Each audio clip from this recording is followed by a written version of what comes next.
right, it's Talk That Rocks, the new 105.3 FM Talk. Producer Dan Lewis is here. Associate producer Eddie Boyd. Everett Newton, the rock and roll attorney. J.D. Ryan and Jonathan Dutch.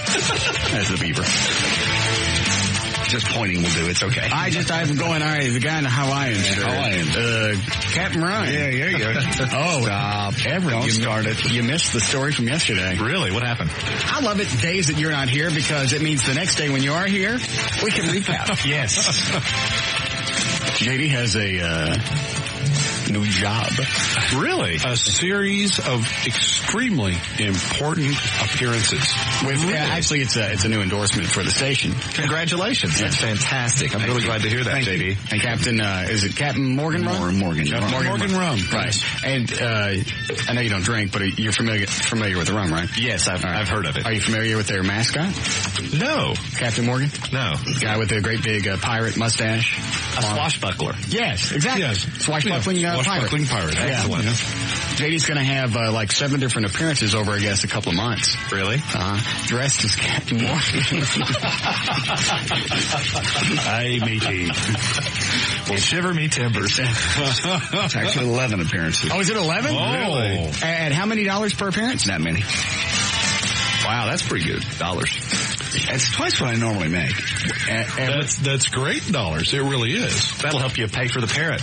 Yeah, no. Hamster. Gerbil on his shoulder. Yeah, covered in chocolates. Yeah. Keep the theme going. Get a patch for your eye. Yeah. And one for the gerbil. I really thought Mark this Hey, you know what? You get the little gerbil that sits on your shoulder and on his shoulder. It's a little parrot. I really thought he was kidding when he said that. I went, sure. He goes, I'm serious. I'm like, yeah, okay. He came down yesterday and said, what size jacket are you wearing? I went, why? He goes, Captain Morgan, you have to have a jacket. I'm like, oh, crud. I go, now you're talking this many dollars. He goes, yes. If I were you, with Mark Thomas, I know. I'd get this in writing. I'm going to get it up front. You're not going to get it up front. Then I ain't doing it. Yes, you will. I know. Try to get out of it now. Well, first of all, it's not a matter of getting out of it. You'll do it regardless because I know you. If you think there's a carrot at the end of the stick, you'll go. Yeah, if I get it signed.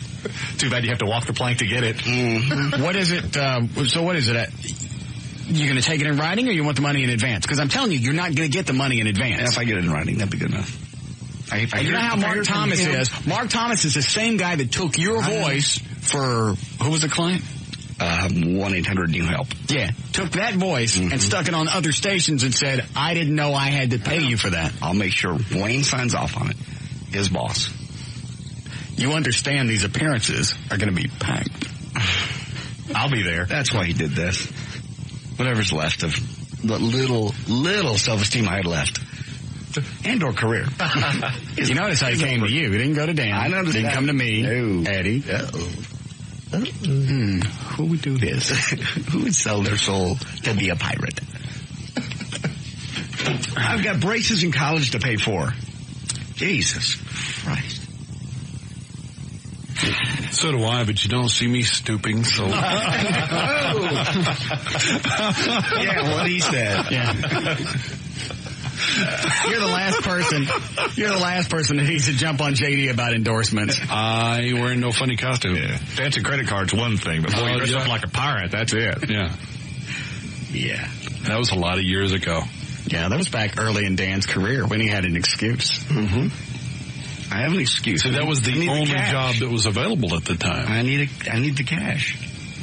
You don't need the cash. You want the cash. There's a world of difference. I need it. If you didn't get that money, if this thing didn't come along right now, what would have happened? Well, it'd just take me longer to pay off. So you don't need it. It would just take longer. I don't need any money for that. Which kid needs braces? Both of them. They both got bad teeth? Yeah. Get their mom's Well, you don't have bad teeth. I got their mom's teeth. Oh. And you got to buy braces for both of them? Yes. How come she's not buying stuff?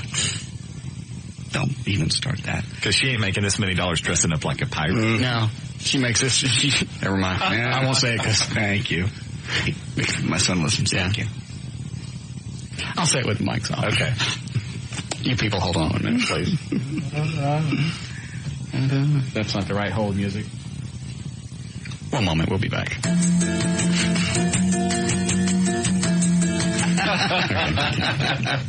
Yeah. I'll pay the $1. That's a good one. Nah, I'll pay the $1. That's worth it. And that really is a good costume, too. Yeah. Looks real. That's right. Requires no advanced preparation. Many years developing it. Yeah. She looks just like one. All right. That's enough. I know. I said nothing. All right. Anything going on I need to know about before we start? As far as Things, stuff, giveaways today? oh, we've got WWF tickets to give away later today. What about that prize pack that we're getting from The Sanderson Foundation. chicken people? Yeah, that is. It's not Sanderson Farms. It's Sanderson Foundation. Oh. We have one VIP package to give away. It's one VIP package for 2 to get into the big party tomorrow night. At Texas Motor Speedway. At the Texas Motor Speedway and the event on Sunday as well. Covers them for both days. You get all that, Everett? Yes. What are we giving away? Prize pack. Good. By the way, can Everett go tomorrow night? Is he invited? Smack your mic. It's the cable at the back. I'll call them and So you want to go out to the Motor Speedway tomorrow? Yeah, let's go. Great big VIP party. Let's do it. Dennis Quaid called back and wanted us to go. Sure. Dennis Quaid's band is playing out there. Dennis Quaid and the Sharks. Oh, great. You going? Yeah. Everybody going? Dinner, pool party. Hotel room. Really? They're paying for everything. Fantastic. We're all going stag. Okay.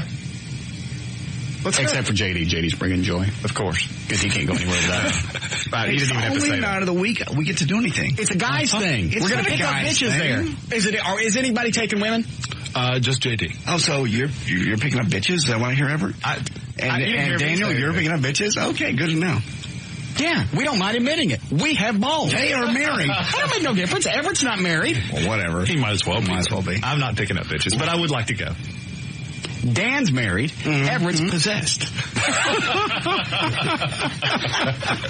Leave me out of this. We're ragging on JD for taking Joy, remember? You get the idea. Yeah. How many rooms do we got? Well, at this point, 2, but I can call them back and... 1, 2, 3, 4. Eddie, you're not going? Nah. You don't even go for the night? Nah. Okay. 4 rooms. I'll call them back. Are you going to stay overnight? Had planned on it, yeah. What about you, Everett? Sure. I know JD will, because he's going to get out there late. Okay, 4 rooms, please. Okay. We get dinner and everything? Yeah. Drinks? Mm-hmm. Okay. Taking a limo? I think they're going to send it out to pick us up, aren't they? Going to send a limo probably to your house so everyone can meet there. Yes, that's good and convenient for me. Yes. Yes. Joy likes going over to your house, too, so that'll work out all the way around. I think JD's going to meet us out there. Oh, okay. Because they're going to show up late. He's got his appearance Saturday night with... Who was that? Oh, Raylene? Yeah. Yeah. She's still coming up today? Yeah. Good. Raylene, the hot porn star. Have you seen pictures of her ever? I have not. She hot? Latin looking? Yeah. Dark complexion? Yeah. We haven't had one of those. We had the French girl, Yes. but no Latin. Yeah, we've had no Latins. Yes. Great big yams. Excellent. They are.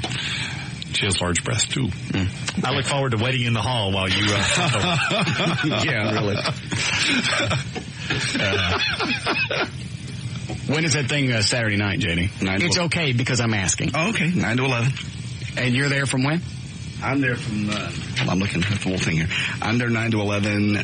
She's there all evening, actually, at the Platinum Club, 2051 Northwest Highway. What's that? West of 35. She'll be there. Between 35 and O'Connor? Yes. Got it. Yes. And she'll be there Platinum pretty much Club. off and on. She's the feature. Trying to think what that's next to. It's right by New Fine Arts. Close to that. East or west of the men's club? Oh, way west. Yeah, that's good, Everett. Use another men's club as a landmark for another men's club. You marketing bastard. I don't hear you saying Burloff and Newton right next door to Condas and Condas. Well, I would. We do different things. Okay. You get the idea, though. Yeah. Okay. Just take a picture of it with a spy connection camera and be done with it. Go ahead, you're on the air. Got everything pushed down. I do now. Hello? Hello? Yes. Who's this? What do you want? Is this Russ? Yes. It's on the corner of Newkirk and Northwest Highway. Newkirk. Did that used to be something else? No, it's about a block east of New Fine Arts. East of New Fine Arts, that's going back towards 35. Right. Yeah, I don't know where that is. Okay, thanks. Okay. Seems like there was another bar there, another topless bar in that area. It doesn't really matter. All right, so you're there Saturday night. Correct. And then you're going to come out after that. Correct. All right. You're really going to go, Everett? Because Dan's really going to get a room. Yeah. Are you bringing Tasmo? Is she not invited? What did you just hear us say? Well, I heard two different things. Because Well, what did you just hear me say? It's a guy's thing. Thank you. But I also heard you say that. What did you hear me say? JD, well, I heard you What say. did you hear me say? I'm telling you. Okay. I heard you say that's a guy's thing. That's where you stop. I also heard That's you where say. you stop. Russ, What? may I say something? No. Okay. Go ahead.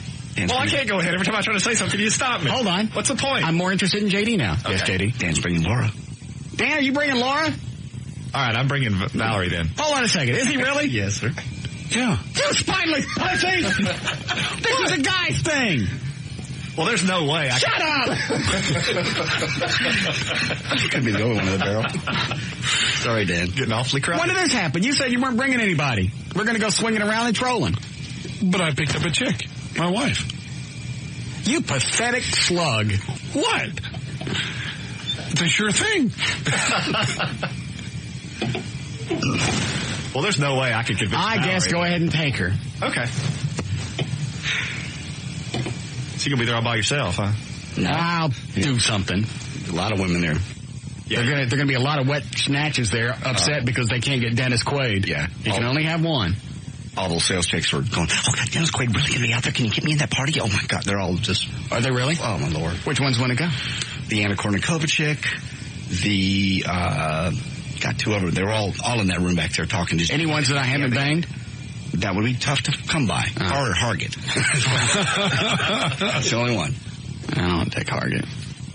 He's one of the girls. Yeah, he is. You'll be fine. There'll be lots of hot-looking women there. You won't have any trouble. I feel certain. All right. So, yeah, you can bring... Well, wait a minute. Doesn't Valerie have a show on the weekend? Not on the weekends, during the week. What is she doing now?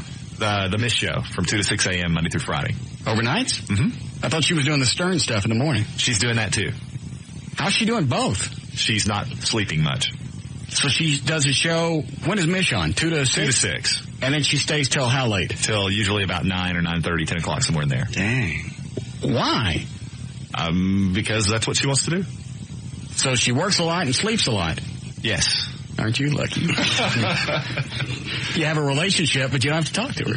It's ideal, yes. No, I'm kidding, of course. No, you're not. Of course. Go ahead, you're on the air. Yeah, I mean, I can tell you exactly where the Platinum Club is because I don't really care. We've already addressed that. I think if you really want to go, you can find it on Northwest Highway between 35 and O'Connor. It's not that long of a stretch of the road. You can find it. I'm sure probably in their marketing genius, they have put a sign out front that says Platinum Club. I'm just going to guess. Thank you. All right. Dan, what time is Raylene coming up? 5, 6, something like that? Between 4:30 and 5. Oh, okay. We're supposed to get here about 4:30. All right. Okay. We'll take this. Then we'll start news. Go ahead, Veronica. You're on the air. How do you end up with so many whipped guys that you work with? I think they're just all in love, and they actually respect the women that they're with. I'm going to puke. Yeah, I am too. Did I try? That was nice. Thank It you. was very good. Give it a shot. I just want to go on record as saying I was going to go by myself till these guys wussed out. I'm going by myself. Yeah, but I can't. Yes, you can. Oh, well, I could, but what would be the point now? It's not a guy's night out anymore. Okay. Everybody's bringing chicks. That's fine. It defeats the whole purpose. Not really. I just know how you are. Oh, how am I? What are you doing? I'm doing what everyone's doing. Thank you. I'm bringing my girlfriend. Right. Puss. Sheep. Puss. You can bring your chihuahua. I don't need one. Go ahead. Is this Dan? Yes, it's Dan. Hey, I need to tell Russ Martin about something about Sarah Patrick. Yeah, and I was just going to tell him. he doesn't really care. And he doesn't really think much of you as a person either. Oh, really? That's right. I gotta go. I got other things to do. I gotta box up some more body solutions. Thank you. I love it when you stun them like that. They're just kind of sitting there going, why would Dan? Dan. Buster Dan's a pissy bastard. I'm really not that nice. Are you shorter? Oh, yeah. Man, I've heard that. I don't have time to deal with them. Oh, you should see the email. Too many calls. And actually, that's what I want. In fact, I've jumped Dan's ass before. I went, don't sit there and visit with people on the phone. You're supposed to go through them, interact on the air, do everything that I need. Yeah. I can't tell you how many people tell me how big a jerk Dan is. He's supposed to be. That's his job. Yeah. You call up, say what you want. Anything else other than that, chit chat. He doesn't have time for that. How many calls do you think you go through in a day? That's right, 8,200. Who would have the time to visit? Right. They don't like it? Tough. If it starts with, let me tell you a story, or I got a joke for Russ, you're gone. I can't imagine. Is Russ there? Or is this You're gone. Yeah. Or is this Dan? Yeah, just if you got a bunch of questions for me at the beginning, I don't have, who is this? I don't know. You called me? Right. I don't have time for all that. Check your redial. Call me back. I can imagine. I remember working music radio and how, you try to get a few requests or whatever. I can't imagine to do what Dan does. Just can't. Idiots. You just called our listeners idiots. Mm-hmm. Just the ones that call in. Russ is the one that wants a new studio without phones. That'd make our jobs a lot easier. Yeah. Well, but then you lose people like Gary, who call in. Yeah. Some of the stoners. Mm-hmm. Just have to weigh out the liability. Harold, CFA. Yeah. It balances itself out, I guess. I suppose. All right.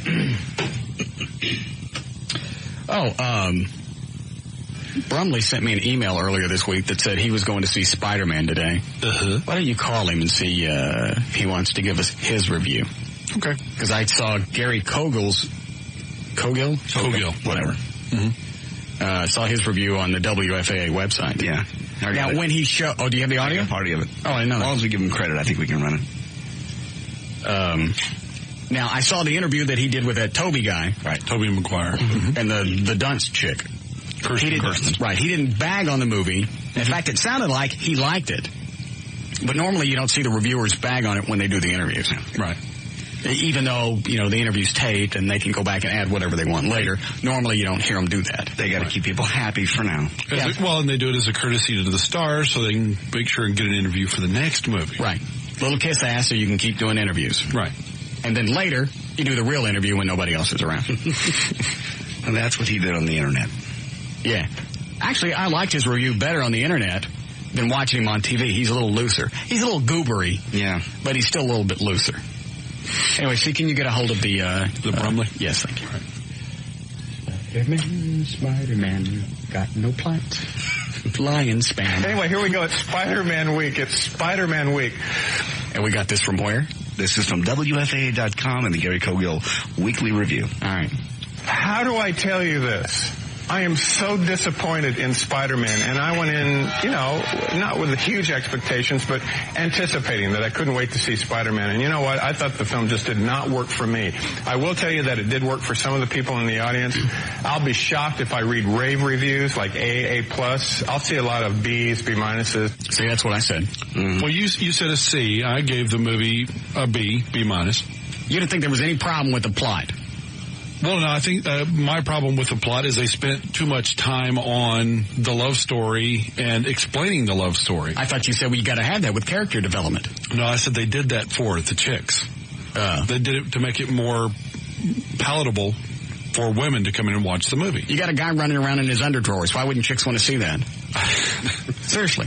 I'm not being... Because, girls want to see the love story. They want to see that interaction between the characters. The women don't care about the fighting. The guys care about the action. So they had to try to balance the two. It wasn't balanced. And I think they went too far towards the chick side. Maybe when they make the second one, they'll do a better job and make it more action-oriented. Is that Brumley on the hot? Yeah. Al Brumley? Hello. How are you? I'm fine. How are you doing? Did you get a chance to go see Spider-Man today? Yeah, I did, actually. And? I enjoyed it. See, Al's in touch with his feminine side, so he was able to balance out the chick side. Al. Yeah. Are you saying that you enjoyed it just to piss me off, or did you really enjoy it? No, I truly did. I thought it was a very good movie. What did you go see today? I knew this was going to happen. Why? I don't understand what's not to like about it. I mean, first of all, it's too long. It was about 2 hours. It started out slow and had little moments of action, but it had too much slowness in between the fastness. Let me know if I'm getting too technical. So you got fast, too much slow, fast. You know, I don't know. I mean, you know, I love the first Batman, but one of my complaints about that movie was that it didn't show Batman, you know, helping enough normal citizens in Gotham City. This movie had tons of footage of Spider-Man just out helping normal people getting, you know, victimized by criminals. Well, first of all, the Batman, the first movie, you're talking about the 1989 one, right? Yeah, the Tim Burton movie. Yeah, okay. That one was well edited. Started out with a lot of action in the beginning and gradually explained the character development throughout the movie. So you didn't have this great big long start. And they spent way too much time on close-ups of Kirsten Dunst's teeth. It was just a different approach. This was a more straightforward approach. The first Batman movie told the backstory in a different way. But it was a very tight movie. It was well edited. You didn't feel like you weren't watching, checking your watch every 5 minutes, going, all right, is something good going to happen pretty quick? I didn't feel like that today. You didn't check your watch once during this movie? No. What about you, JD? JD didn't even watch the whole damn thing. I gave it a D for door. I left. I was in 1 hour. I was like, okay, I've seen the effects. I get it. Those are cute. I know what's going to happen. The green guys. I saw the first fight with the green guy, and he goes, "I'll be back, Spider-Man." So okay, he's going to come back. Yeah. He's going to whip his ass, and that's going to be the end of that. And it's like, I've seen it. I've done it. I thought what was interesting about it was that it made Spider-Man seem like a real person, coping with real problems, and if that takes a little while to do that. Yes, it did. There's always ways to speed. That movie should have been an hour and a half. It was done exactly like the Spider-Man comics. For me, it was as far as story. At least in comics, as you're reading, if you get bored with a page, you just go. The other thing I liked about it was that it wasn't nearly as stylized as a lot of the Batman movies have been. It had a superhero in an everyday, real-looking American city. It was Spider-Man in New York City. And I like that.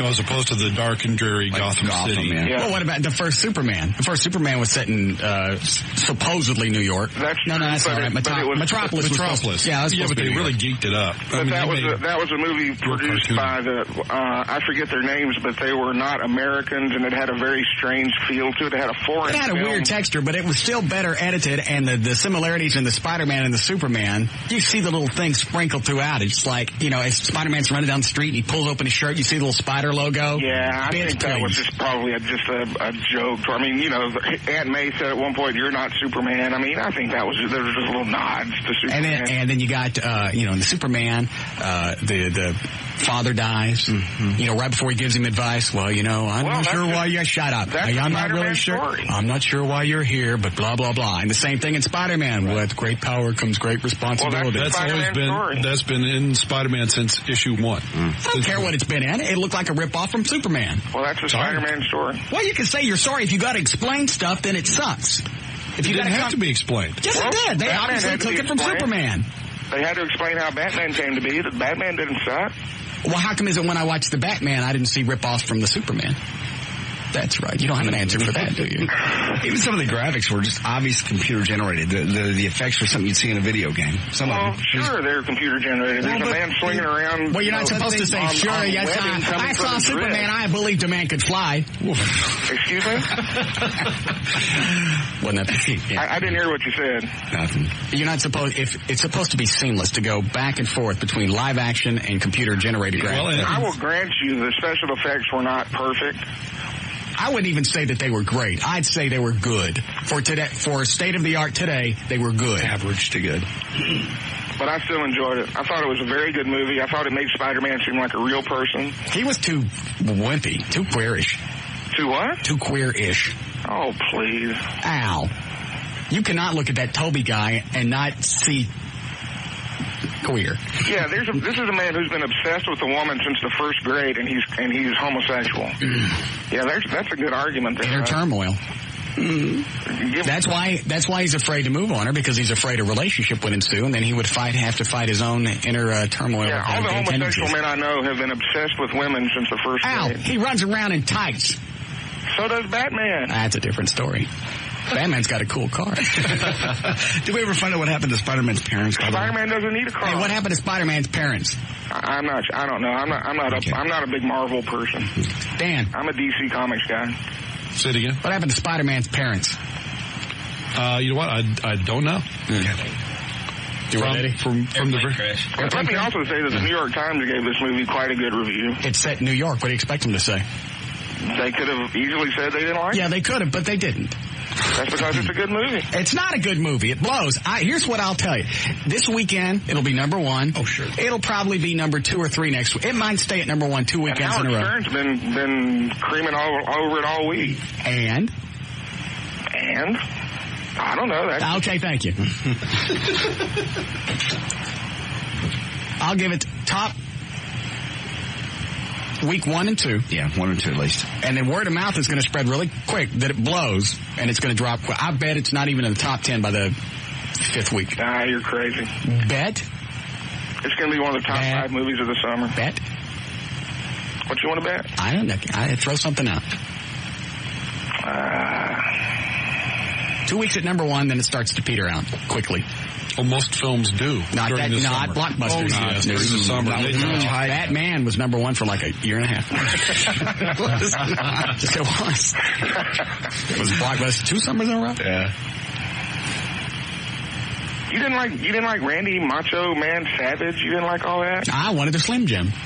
It took me a while to figure out who that was. I thought that was a great. The wrestling scene. I'm explaining it to JD now. The wrestling scene in the beginning, where he makes his homemade Spider-Man outfit, and goes in there to win the cash. That's Randy Macho Man Savage. Didn't know that. Well, he's looking right at the camera, going, "Yeah." I didn't know that.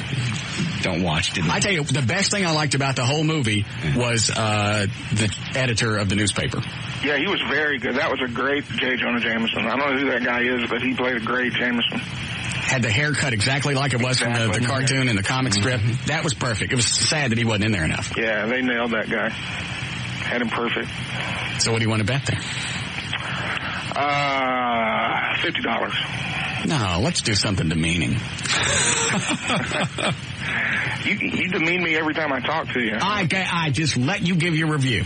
What are you writing about Sunday in the paper, by the way? Ratings. Okay. Primarily. Yeah. Yeah, nice job on public radio the other day, Al. Oh, thank you. It was on, what's the... Glenn Mitchell. Yeah, Glenn Mitchell, who is now your favorite radio personality, your favorite local personality. I like Glenn a lot, yeah. According to that show. What were you doing on that, Al? They asked me to come on and talk about local radio. And what did you talk about? Ratings, trends. Isn't it funny, the one station that isn't rated in this market, Al goes on. I go on lots of stations. When they ask me, I go on. Yeah, but this one's not rated. It's only because it's a public radio station. That's not the reason. Actually, they are rated. They just don't subscribe. They just don't show up. They just don't subscribe. They actually are rated. Do I have the ratings in here? Hold on there, Al. Spider-Man, got no plot. We can figure that we can finish the Kerry Gogol. The what? What's his name? Kogil? Gogil. Gary Gugan. I know what Russ is doing. Public radio stations are treated differently by Arbitron. No, they show up just like anybody else. I can call the company. Then go ahead and call. I can call the company right now and find out what your ratings are. Go ahead. Good luck. Did you talk about... Don't pull it out and start reading me stuff because it's... Oh, I'm sorry. You don't want to hear some factual information. You'd like to... It's a lot easier to use suppositions. I've got the same ratings you do. Well, all right. Well, then you know they don't show up. They don't show up only because they're a non-commercial station. Nobody listens. But that doesn't mean they don't get ratings. Yes, it does. Dan does. Okay. Dan does what? You know everything about radio. I know nothing. Yes, I do know more about radio. How long have you been doing radio reporting? I didn't say you know more. I said you know nothing. I said, you know nothing. I know you don't know anything. Al, are you off today? Yeah, I'm off today. You've been racking up? Yeah, it's switching. Al, are you imbibing? No, I'm not yet, but I'm fixing to after this phone call. All right, so the Spider-Man movie, you'd give it a what?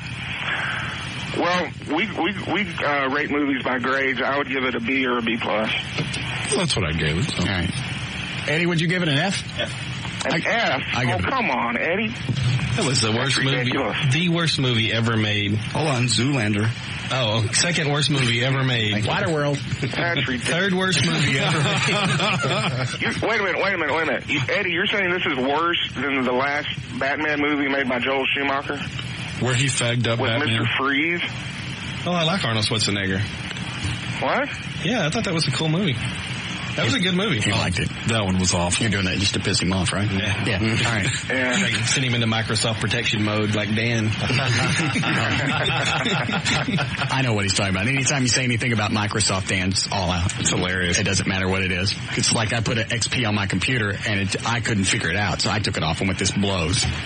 Dan goes, it works fine for me. I didn't understand something. All of a sudden, I didn't like it. It doesn't work for me as the consumer. No, you didn't understand it. I didn't like it. You just said that a moment ago. I didn't even like the graphics. You didn't even give it a chance because you don't understand. How much time do I got to give it? You don't understand. I don't need to understand it. If it's a product and I can't understand it, then I don't think I should have it because it blows.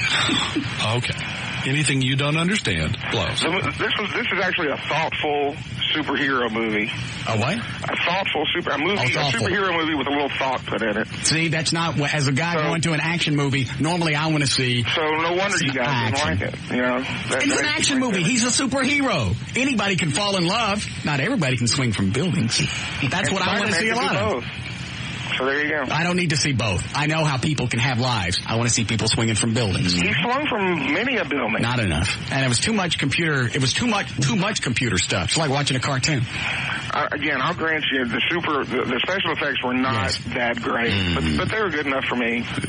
I enjoyed it. I thought, he was just whooping up on plenty of people, which I didn't think Batman did enough of. Batman did plenty of it. Sometimes you got to.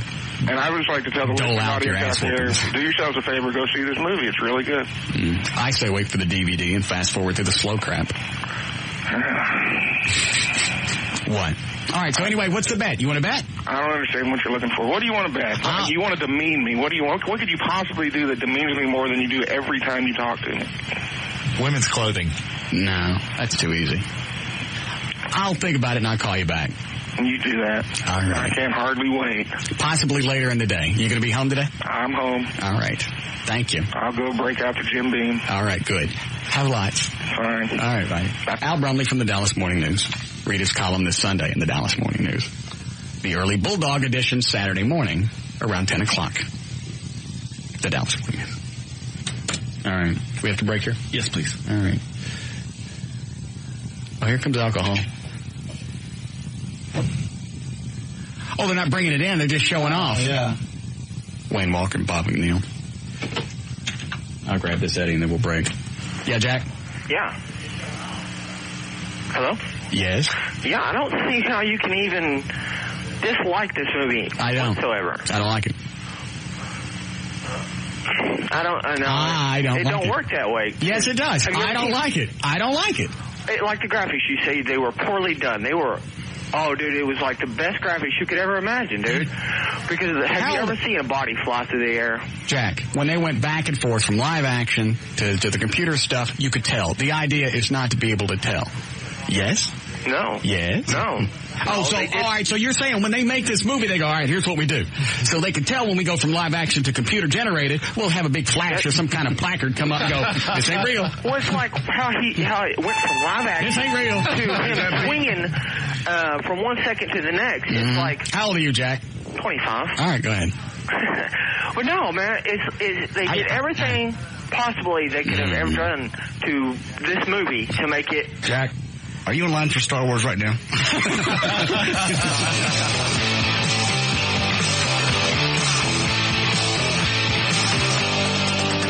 More of the Russ Martin Show coming right up.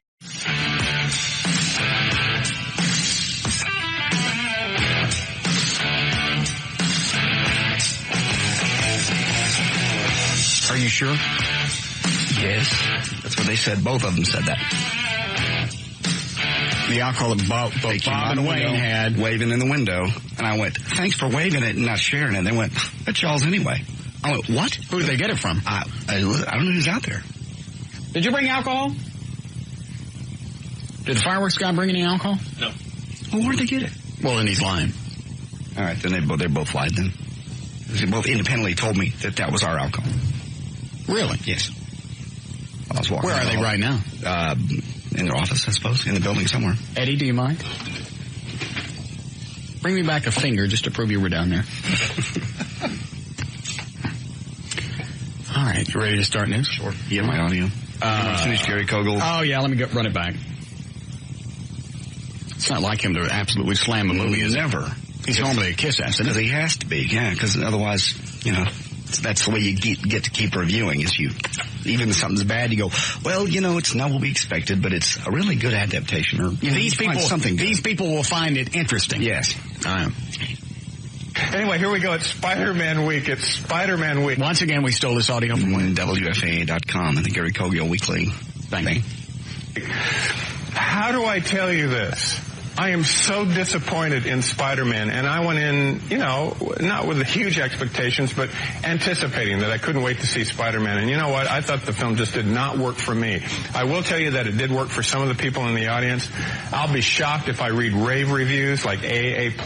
I'll see a lot of B's, B-, C's, stuff like that. I can barely give the film a C because it just did not work for me at all. Sam Raimi... It's funny. He says something in this interview, because I heard it on FAA.com. Mm-hmm. To where there were the scenes with... Did you get our alcohol? He said that he was given permission to get it out of the office. They went and got that out of our office? Yeah. He was throwing cards at me. He said, take one of these, not my finger. Whatever. So they went and got it out of our office? Yeah. Hold on. Dan? Yeah. Did you tell Bob it was okay to extract alcohol from our office? Bob? Our boss, Bob? Yes. No. JD? No, sir. Let me ask myself. Eddie, go get him. Okay. Thank you. Yeah, where'd they get permission? Well, what's he doing in our office? Getting alcohol. So many unanswered questions. Directed it, who did all the Evil Dead movies. Oh, anyway. The scene where Toby, what's his butt, cries? Yeah. I'm looking at that and I'm going, that's an onion in the face. And it's funny because I thought that when I saw it in the theater, and Kogel actually comes out and says it. Yeah, I thought it was possibly a computer-generated tear. No, that's what I would do. I just shove my face in a bowl of onions and then, stand up really quick. Yeah, what they do. But he had 2 tears. If you just need 1 tear, you can do glycerin drops. Yeah. You put it under your eye, and then you blink, and it comes down. Right. If you just need 1. But he had 2 tears a couple times, like he was really crying, but his eyes weren't red at all. I think it's the onions. And it was close up. That's what I do. So you could tell. I don't know. It didn't work. Or you yank out a pube. Or a nose hair. That always works. Yeah. Yank. Action. And did a simple plan, which is probably the best thing he's ever done. And Darkman, remember that? Well, what they've done is I know it's based on a comic book character, and I know it can be corny, but it's a horrible script. Isn't that what I said? That's what you said. It's almost like he listened to us review it the day after, and then sell our stuff. Have they opened the bottles yet? Yeah. I want their urine. What were they doing?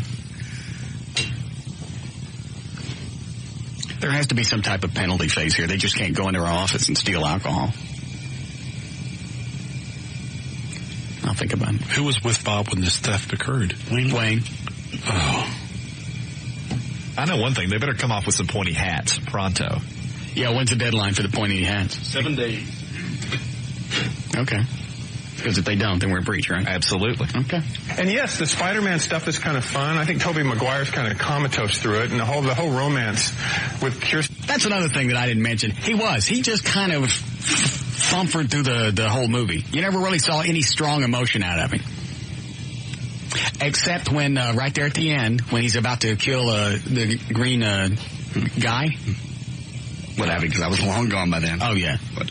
Green guy says he's going to do something to Spider-Man's chick. That's when Spider-Man gets pissed. No, he showed emotion throughout the movie. Nah, it was mostly flatlined. I don't think so.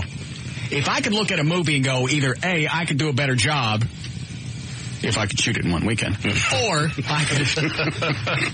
I could edit it. I said that so we don't get a bunch of phone calls and people go, "Have you the clown?" Or if I look at something and go, I could have edited that better, then it's a bad movie. Okay. Because normally I just go in and watch it, and if I like it, I like it. If I don't, I don't. I don't evaluate it. If you find yourself picking it apart, it probably sucks. Yeah, because it's giving you time to think about it. Sorry, Dan. There's nothing to apologize for. I like the movie. A lot of people like the movie. A lot of people don't like the movie. Like, you and I like Fargo. There's a lot of people who watch it and go, that's the worst movie they've ever seen. They don't understand it. They don't understand it, so it sucks. They're narrow-minded people. Right.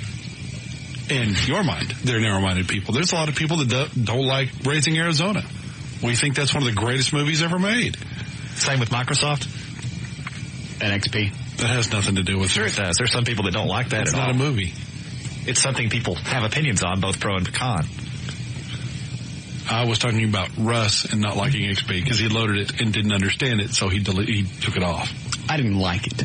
Okay, fine. That's your opinion, and you're welcome to it. It blows. Okay, fine. And Don said, I just don't believe it for a second. The whole time I felt like I was watching a movie that I could not connect with at all. The Batman movie, the first Batman movie, the first 2 Superman movies, X-Men, light years ahead of Spider-Man. I was with him till he threw in the X-Men stuff. Much better films, much more entertaining. I would go see it because it's the big kickoff of the summer films, and you've got to see. And, I'm just one little opinion in a big world, but it just did not work for me. By the way, Tobey Maguire cries about 3 times in this movie, and I didn't believe it for a second. I think they're holding onions up to his head. That's where I cut it. Because he goes on for like 5 minutes. Well, it's his internet review. He can go on for as long as he likes on those.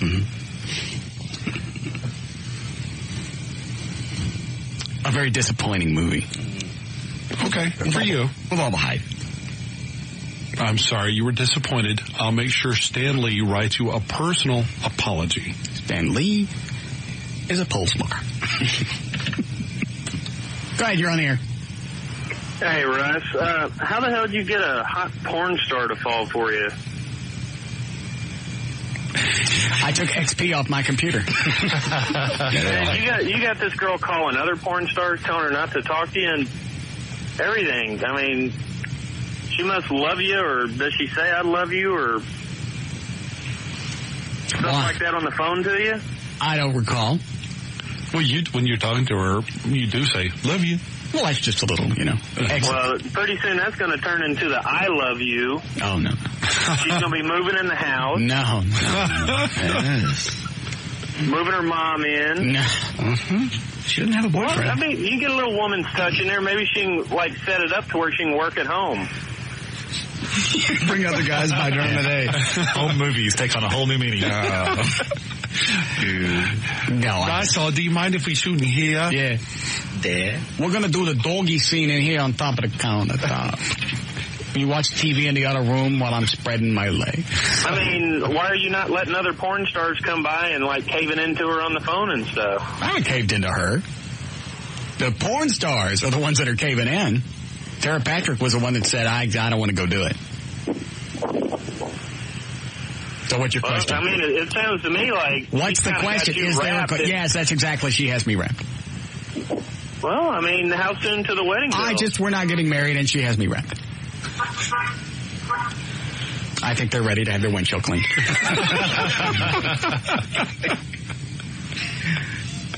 Okay, I forgot. Is Tara coming up today or not? Tara, no. Patrick is not. Raylene is coming up. Okay. Yeah. Got it. Because you're doing the Tara Patrick thing, JD, tonight. Tonight at Amazing Superstore. All right. And then you're doing Raylene tomorrow at the Platinum Club. All right. Northwest Highway. All right. No, there'd be no wedding plans. This is exactly the same thing that I've said before. Going out with a topless dancer or a porn chick or whatever is like going to Six Flags. It's cool to go visit, you hop on the log ride, you don't stay, and you come home back to reality. But this relationship, even though you've only been together that one time. Yes. It sure has lasted a long time. This is kind of like one of the longest relationships you've had. It's an on-air relationship. There's nothing going on when I get home. It's not like I go home to her or we talk when I get off the air. But you talk to her on the phone? On the air. I think what Russ is saying is if he had to actually interact with her, the relationship would fall apart. Yeah. So actually the long-distance relationship, this could be the way for you to have one. Yes, if she wants to do it that way, to come in town and screw me silly and leave, I'll make that sacrifice. That is perfect. Run around across the country, do whatever, keep your body in shape, come into town, wear me out, and leave. Yeah. That's perfect. I'm okay with that. But this wiggy stuff about calling up and threatening Tara Patrick. Well, they're supposed to be friends. That's probably why she felt comfortable enough to call her. And I'll kick your ass. Stay off my Dallas boy. That's my man. So you know what? The only thing I can figure is, since I don't suck up to everything that she wants, right? Some really hot chicks like that, no matter what the guy looks like. Some really hot chicks don't know how to handle that. And so that's something that's got to be conquered. Right. So they're going to pursue you no matter what because you won't give in to everything. The more indifferent I am, the more they got to do something. Because most guys probably just fall all over themselves to please her and do whatever she wants. See. She can't handle that. And I'm okay with that. Plus, that voice.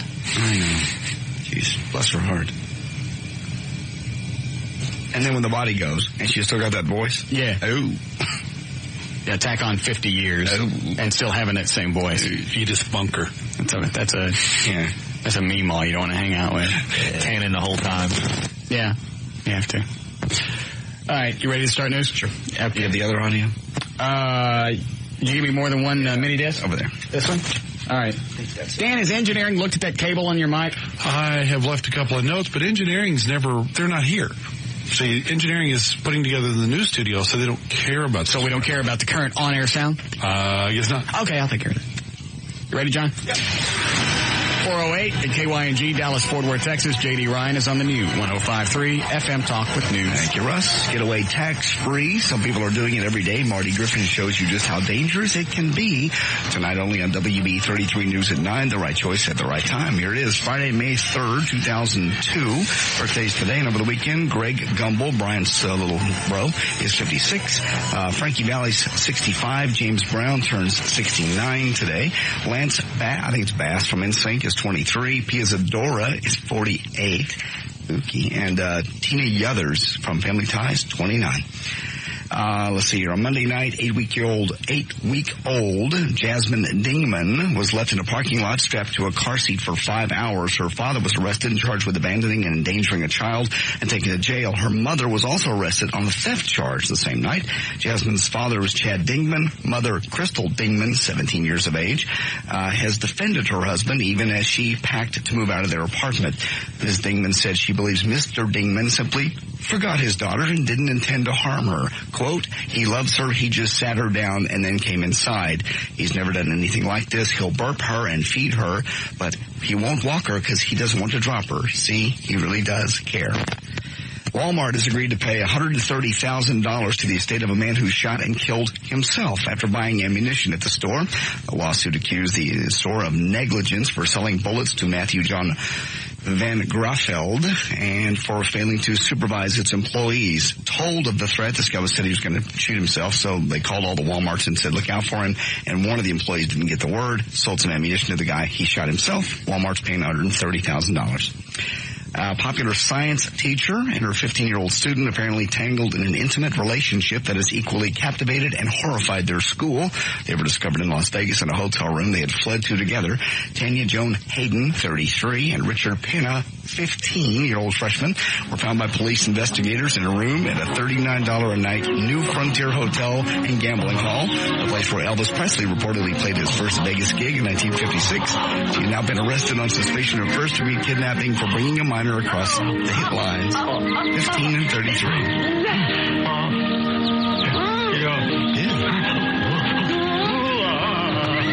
Please.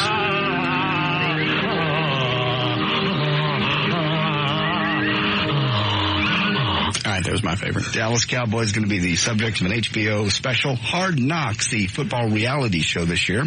The show Hard Knocks Training Camp with the Dallas Cowboys will debut on July 31st and run on Wednesdays until the series finale on September 4th. Last year, you may recall, it was the Baltimore Ravens, so they can go behind the scenes with the Cowboys at training camp and then show you all the ins and outs. TV this weekend, American Bandstand's 50th. A celebration will be Friday, and that's tonight on ABC. It's, let's see, we got Village People, Casey and the Sunshine Band, lots of other stars performing. And on Sunday on NBC's 75th anniversary special. It's a three hours of NBC basically patting themselves on the back for 75 years of great television. We had television since the mid-20s? Would that be? I haven't. No, we haven't. How does that work? It says 75 years of television. So that would have been, we would have had to start it in 27, right? Yeah. We haven't had it that long. Did you hear Johnny Carson back down on that? Absolutely refused to appear. Yeah, he said that for the very reason that JD just mentioned, because it was so self-congratulatory, he just couldn't see himself being a part of it. He turned down a personal call from NBC's president, a personal appeal that said, please, come on, you're a big part of NBC's success. And he said, no, I'm not going to do it. Why can they call it 75 years of TV? Maybe they didn't think anybody noticed. 2 million years of television tonight on NBC. Why not? Here is our first show, The Tonight Show with Tyrannosaurus Rex. Now I got to watch it just to figure out what year they started. And the Neanderthal Band. Would have been 1927. Well, talkies didn't come into vogue until the late 20s, early 30s. Yeah. Are you sure that says 75 years? Right here, I'm looking at it. It says, quote unquote, NBC's 75th anniversary special, 3 hours of NBC, congratulating itself on 75 years of television. I don't know. That would have been 1927. I don't know. Cut number 1 here. Spider-Man opens in theaters today. Kirsten Dunst was asked if it was difficult on her to have to scream so often in a Spider-Man movie while they were filming. You know what? By the end of the day, I was like, I can't even talk like right now. I'm like, I've been screaming all day. It's so hard for me. And I just keep on screaming because you can't mime it, because then it looks really cheesy if you're just like, you know, the fake thing and then you add it in later or whatever. So, you know, I got through those days. Tobey Maguire here on Cut 2 says he'll be personally checking out audiences to see how they react to Spider-Man. I'm excited to go. I'm going to go sneak in theaters, you know, on the day of release and, you know, feel the energy and see people's reaction. I think that's one of the great things about movies is like the event of a movie. And this is one of my films that's truly an event. And I don't get what it was with this movie is everything had to be a close-up during dialogue. And I mean close, scary close. Cliff Robertson, that's somebody, there should be words on paper someplace that doesn't let that happen. It was so close, sometimes it'd be like a quarter of a face or half a face. It was like all the way in. Like those old spaghetti westerns with Clint Eastwood? It was closer than that. Really? Especially with Cliff Robertson, because he's so damned old and you could see the liver spots and the hair in his ears. Yeah. That's really, do you really want to be that close? No. And Toby's got all these things on his face. Little scar for his age, like little scars and stuff. Really? And he's close enough to see everything. And the Dunst, whatever her name is, that chick, she's going to crap out in another 5-6 years. Really? She's just not one of those people that ages well. You can look at her right now and go, all right, because you got big cans and a tight ass. Okay, now. I'll do you now. Mm-hmm. But in a few years, I bet she gets fat. She's got that fat Probably. look. She's got that Jiffy Pop look. Really? Yeah, it's like hot, and the next. What, Dan? I've been getting a lot of calls from people saying that the patent for the television was applied for in 1927. But you'd have to be on air for 75 years to have programming. Don't know. Yeah, the patent. And then a few years later. Yeah, so the patent was there, so immediately we had TVs. No. There was no programming until... There's some math wrong here. I was almost going to say the late 40s. No? Yeah, that's when I went. The first presidential telecast was at, who was the guy in the... Truman or Roosevelt? I think it was Roosevelt. Yeah. Well, we had NBC radio back then. Well, this says, does that say just NBC or does that say 75 years? It says television. Of television. Television. It doesn't say broadcasting, it says television. Oh, whatever. I say we boycott the damn thing. Because they get their math off. Yeah. Why not make it 300 years? Lying bastards.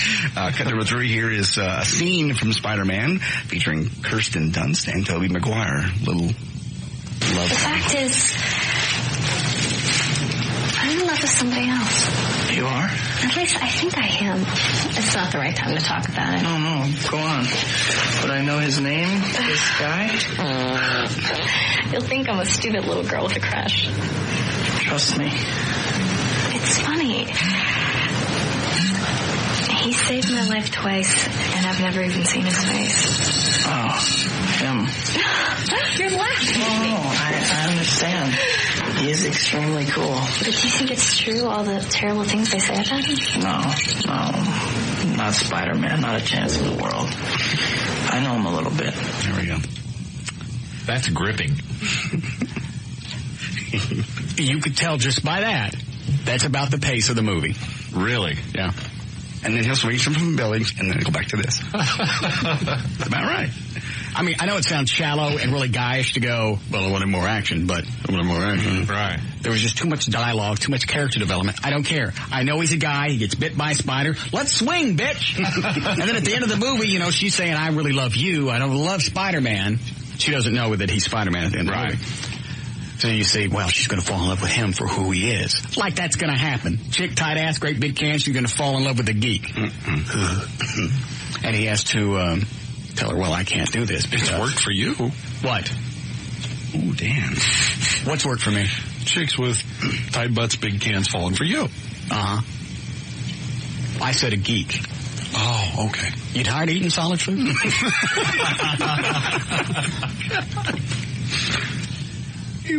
Now you threw me off. Oh, I'm sorry. Oh, then at the end he's got to go, well, you know, I can't love you. Then he walks off and explains to himself, you know, explains to the audience in his head, well, I can't do it. I'm Spider-Man. Can't be in love with somebody. Like you turn around. Turn that down. Great big cans. Never got any sex in school, and all of a sudden the chick you fell in love with is like, take me. I can't.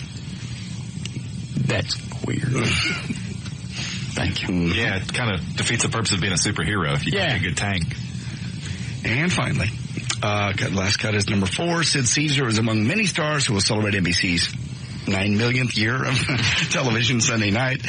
In this cut, Sid Caesar was asked if your show of shows would have been as funny if it were not broadcast live. No, I don't think so. Because when you're doing it live, you know you only have one shot.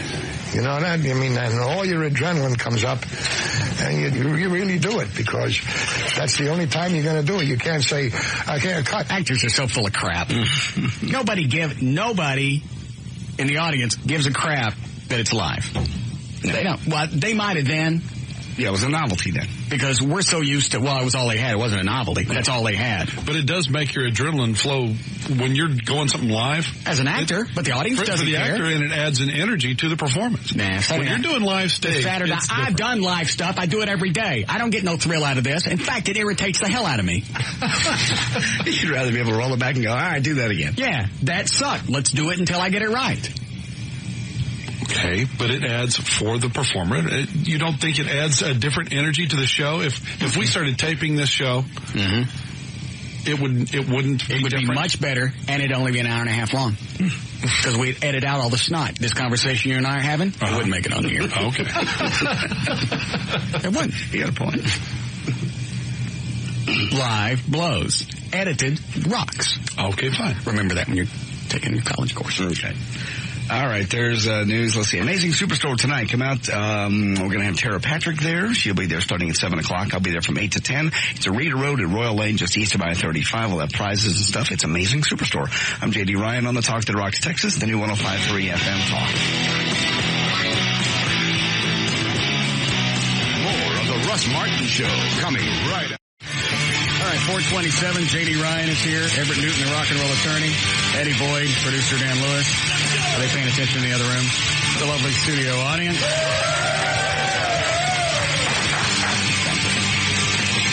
Dan, do you need to plug where we got the food? Yes, the food is from, it's great food today, by the way, from Entisers Catering. They are, let me give you the number. They are in Dallas. They're on Elm Street. It's 214-384-8941. They do catering, birthdays, all that stuff. Okie dokie. Sorry to interrupt, but I haven't started anything yet. Well, you were about to. Just another section of the show that would have been edited out if we were recorded. What's Vinny doing out in the lobby? Oh, he's bringing girls up from the Platinum Club today for you to take a look at for the foam party. Oh, he's at the Platinum Club now? I know that. Yeah. Didn't know that. Yeah, I'll go out and talk to him. He hasn't burned that one down yet. Uh-oh. Wasn't Vinny working in Caligula when it burned down? Might have happened. All right. He wasn't there. He's got 2 chicks with. Are they we're supposed to look at them for the foam just party? A quick look at the girls for the foam party. Where's Raylene? I'll go out and ask you. That one right there is not Raylene, is she? Mm-hmm. Look. No. They're both all right. Mm-hmm. Hi, sweet. Yeah, she's cute. I don't think the other one's Raylene. Hi. No, I don't think so either. Well, that was a blow-off wave. All right, they don't come in. Did you see that? Yeah, kind of. I got one of those, whatever. Queen of England waves. Oh, yeah, just the da-da-da. The little hand, a hand wave thingy. Yeah. Yeah, waved but turned around like the other way. The child baby. Yeah. Right. LA's been calling. She's flipping out. I haven't been letting her through. She's called 5 or 6 times. What does she want? She wants to scream at you because she found out that Raylene's coming up. Who's ratting me out? Well, she's got a lot of friends here in town. That's what she keeps telling me over and over and over. I got a lot of friends day. It hasn't even been because we haven't talked about it specifically all week, right? I mean, we brought it up last week or week before that said Raylene was coming up today. Right, and we've pretty much stayed away from it, but now she knows. So she's... An hour and 15 minutes for her to find out, because I think I brought it up at the beginning of the show. Yep. What is she saying? It's kind of hard to understand, because she's just angry, and she wants to scream at you. She's really starting it. Yesterday was funny. It's kind of cute. Mm-hmm. A little giggling. Yeah, the little giggly stuff. And we're not really angry. The fact that she called and said, don't go up there, I'll kick your rights. Mm-hmm. That's kind of funny. I think she feels a little deceived, because you told her that nothing was going on, and now Raylene's going to be here today. If I needed this type of grief, I'd date Valerie. Leave me out of this. Oh, Sorry, Everett. Yeah. You get the idea, though. Man, I'm sitting in a chair. Leave me the hell alone. I don't want to talk to her. I'm not letting her through. All right. There's been way too many cuss words. We don't have enough delay all week to cover up. Yeah, when she's happy, she cusses. I can't imagine what she does when she's mad.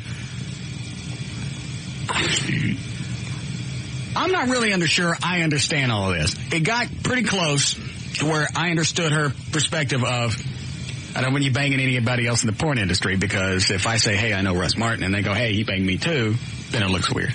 Yeah. All right, as convoluted and as freaky as that is, you kind of see her take on that. Angle, yeah. Got it.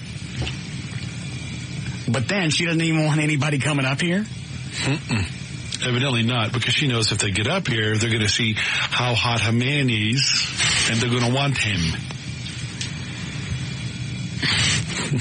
If they get up there, they're going to do him. She got somebody monitoring this show. Obviously. Take an hour and whatever. Hour 15. So no, don't put her through. I won't. Go tell Benny, Eddie, those chicks can come in really quick. I'm just going to look at them and see if they look good up front and up close, and then they can go. You can bring Benny in, too. I like Benny. Come on, let's go. Benny, where are you going? Benny. Both of you are cute. You must be night chicks. I'm a night chick. You were doing gay chick. You both look like night chicks. Wow.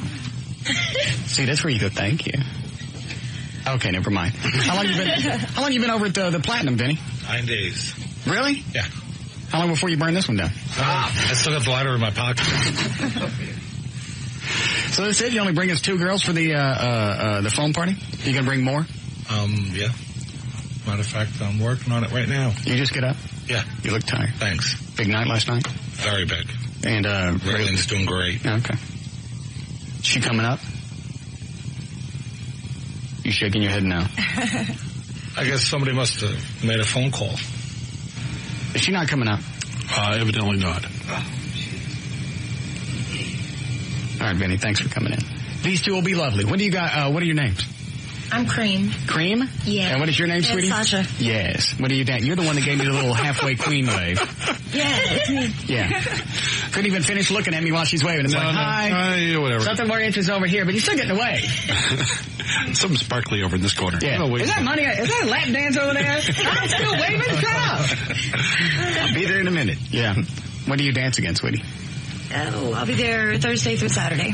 During the day? At night, 7 to 2. I thought you danced during the day. No, she dances during the day. I dance during the day. Really? Mm-hmm. Turn around. Let me see your tuchus. Damn. We're going to see any of the other goods? Huh? Show the goods. The goods? I gotta show the goods? I don't think you guys want to see it, do you? You guys don't. Oh, look. How about in the bra? Oh. You want to see the goods? Yeah. Okay. Nice little flat belly. Oh, yeah.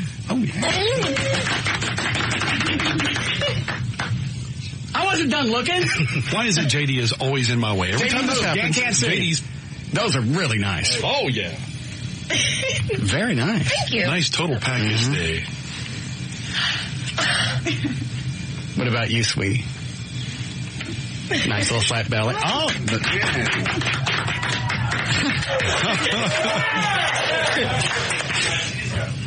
Very nice. Let me see your tutu. Maybe we'll come out tonight. Or is that where you are tonight, Jenny? No, or is that tomorrow night? Oh. I'm busy tomorrow night. You guys working Sunday? I won't be there Sunday. I won't either. Oh, that's too because they don't have daytime during Sunday. Oh, okay. Possibly another time. Saturday. All right, thank you. Very great talking to both of you. You too. You're very adorable. Thank you. Possibly later when you come back, I can get the whole wave. Yeah. Look at me. Look at me while you're waving. Okay. All right. Get him out of here, Benny. All right. Thank you. Bye. Bye. Nice to see you. Push the black button. All right. Take this. We'll do news. Or we just finished news, did we? Finished news. All right. I forgot. We didn't do traffic out of that break, did we? No. All right. We didn't do traffic. I forgot. Go ahead. You're on the air. Yeah, hey, I was just curious. I know this is probably a little off the topic, but what was the last number you did on the bumper music from the last break? Spider-Man. Played all the time. It's a great lick. Oh, you talking about coming out? We did Spider-Man. Going in, I don't know. Going into the break, it's 4:18. I don't know. What was it? Rammstein. What is it? Rammstein. All right, thanks. You bet. Well, you know, the show's got to blow today if they're more concerned with the bumper music. They like everything. They like every element. I get calls about the bumper music every day. Everybody wants to know this song, that song, what's this, what's that, every day. Call the Eagle. I don't care. That's the wrong button. Hold on. All right, let's do a check on traffic. 437, Jonathan Dodge at the controls of the new 105.3 FM Talks White Lightning. Why, thank you, Russell. This report brought to you by Reynolds and Dallas eastbound. I-30 to Tom Landry is slow from Cockrell Hill to Beckley due to an earlier accident. The wreck is out of the way, but the delay still remains westbound. I-30 just past Jim Miller, left lane blocked, with traffic starting to back up pretty heavily due to an accident there. Out in the surrounding areas eastbound, I-20 between mile marker 514 and 519 heading towards Canton. Only one lane is open due to a couple of factors. One, some road work. One, to a stalled vehicle. Between the two of them, you got heavy delays. This report brought to you by the City of Dallas Water Utilities. That's traffic. I'm Jonathan Dodge in the new 105.3 FM White Lightning. Thank you, Jonathan. Partly cloudy, 64 for the overnight low. Some rain coming in tonight. Maybe some severe showers possible tomorrow afternoon. It'll be warmer, though. Should be about 83 degrees for the high. We have 74 and cloudy now at the Talk That Rocks, Texas, the new 105.3 FM Talk. All right. Is this turning into a hose job on me, like a bit that you guys are setting up? Mm-hmm. What? Who them? Of Raylene not coming up. And yesterday was Tara Patrick. We're now going to... If it's a hose job, just tell me. Because now it's starting to get too fantastic. Even I don't buy it. What's not to buy? She's calling her friend. Two of them don't come up. She likes you. She's put the word out. Well, that's weird because, they want to promote their People shows. really don't give... seriously, if I was going to go on... I can't even think of a good analogy because I'm so pissed off. But you get the idea. Right. Thank you. And these girls want to come up to promote their shows. I mean, they don't come up. We don't promote anything. Maybe they prefer the lack of promotion to an ass whipping. I got a point.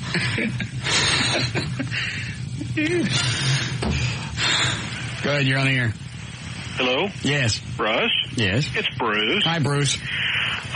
Just so you know. Bruce from the Amazing Superstore. Yes. Yes. She being L.A., got hold of my office in L.A. and got Tara's number. They don't really know each other.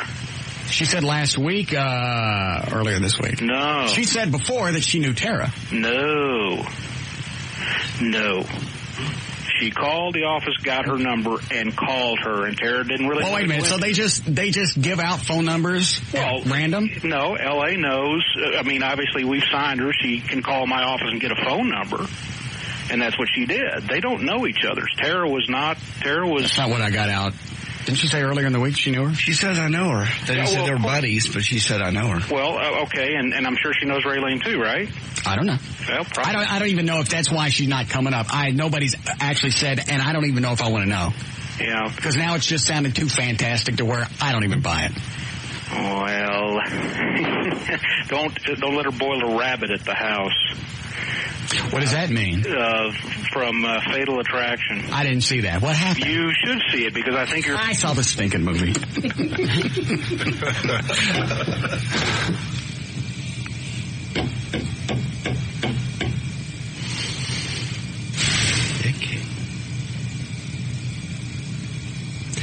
I'm going to go make a phone call. Okay.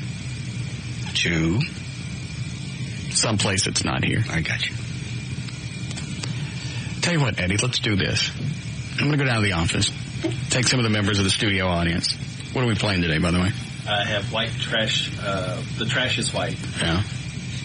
Okay, we'll do that. Get some members of the studio audience in here. I'll get the stun gun while I'm in the office. I'll make some phone calls, and we'll make this a quick break. Okay. Dan, we have something to give away? Yes, we do. All right. We'll be right back. More of the Russ Martin Show coming right up.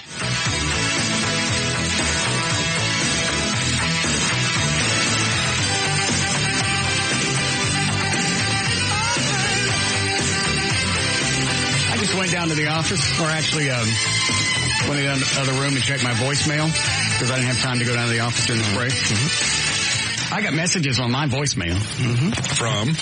Yes. Go ahead. Well, since she knows your number. And that's right. That's right.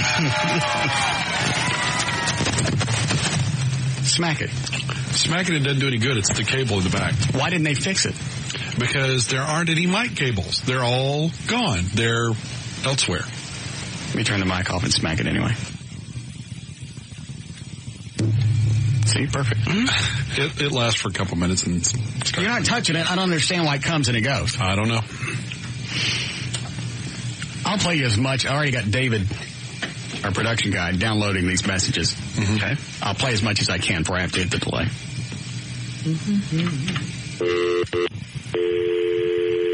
Oh, wait, I just dialed my extension direct, right? Yeah. I'm starting again.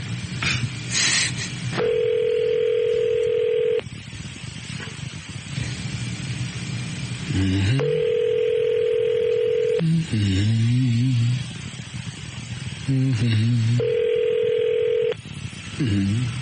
Hi, this is... Please enter. Russ Martin. You have no new messages and 7, 6. First saved message. Hey, Russ. Yeah. Hey, Russ. Okay, well, that didn't last long. You can't play a whole lot, can you? Russ, you lying, and that's MF, yeah. I thought there was I had to go through them really quick. I thought there was a little more in the beginning. Obviously, there's not. No. So the listeners didn't hear any of that. All right, I'll have David edit those down. And they go from really bad to not much better than that. Screaming or? Yeah. Does she sound like that when she's calling to you? Yes. All right. All right, you guys ready to play? Everybody got headphones set to go? All right. You got all the things up for bids, Daniel? Yes, I do. Here we go. All you white trash people, come on down! You're the next contestants on The Trash is White. And now the host of The Trash is White, Russ Martin. Get our contestants in here. What is your name? Brian. What do you do for a living, Brian? Software developer. What do you think of Windows XP? Sucks. Thank you. Windows 2000. Yeah. What about you? What do you do? I'm a land salesman. Land? Yep. What's your name? Randy. Randy. JD's indicating move up closer to the mic. Not if he wanted to touch your lip. And what do you do? Manage a nightclub. Topless? Regular one? Yeah. You want to say which? Blizzard Lounge? Mm-hmm. The one off Greenville? Swiss Avenue. Swiss. Good Latimer. Okay. You want to put him on this mic so they all have one mic? They all have a microphone. I don't really care. No, I'll just pump up the volume. Not to sound like a commercial. Yeah. All right, what are we playing for today, Dan? Why, we're playing for a pair of tickets to see the WWF Raw Monday, June 3rd at the American Airlines Center. Tickets go on sale Saturday, May 11th at all Ticketmaster locations. All right, here we go. You guys know how to play? You know what we're doing? We'll be bidding on items. Whoever gets closest, blah, blah, blah, blah, blah, blah, win. Got it? Here we go. Closest without going over. First item up for bid is? Mother's Day is right around the corner, so show her how much you care. Buy her a cold 12-pack of Schaefer's beer in aluminum cans. Brewed with somewhat of the finest ingredients found, it's the gift that keeps on giving when she goes down to the recycling plant to cash them in. Eddie, you have the stun gun ready? Yes. All right. The two people that get it wrong get zapped. Ooh. Yeah. All right. I forget. I got to write the names down because I already forgot. What's this guy's name? Brian. You didn't write these down ahead of time, Joe? No, I'm sorry. I was busy with the microphones. All right, Brian. What's your bid for this item? $3.49. $3.49. Your name again was what? Randy. Randy, what do you bid? $3.50. $3.50. And what was your name? Leo, what do you bid?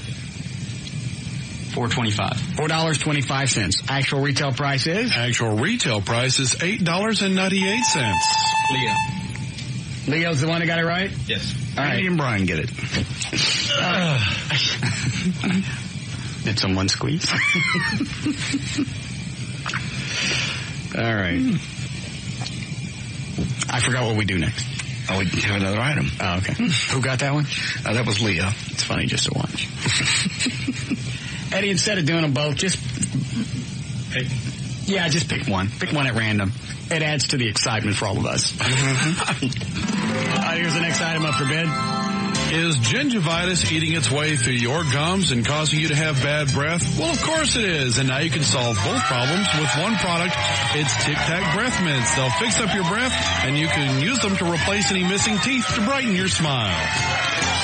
All right, we'll start with you, Brian. Brian, what do you bid? 99 cents. 99 cents. And Randy? $1.29. And what about you, Leo? 69 cents. 69 cents. Actual retail price, Daniel? Actual retail price, $1.29. Randy got it right? What are you going to get?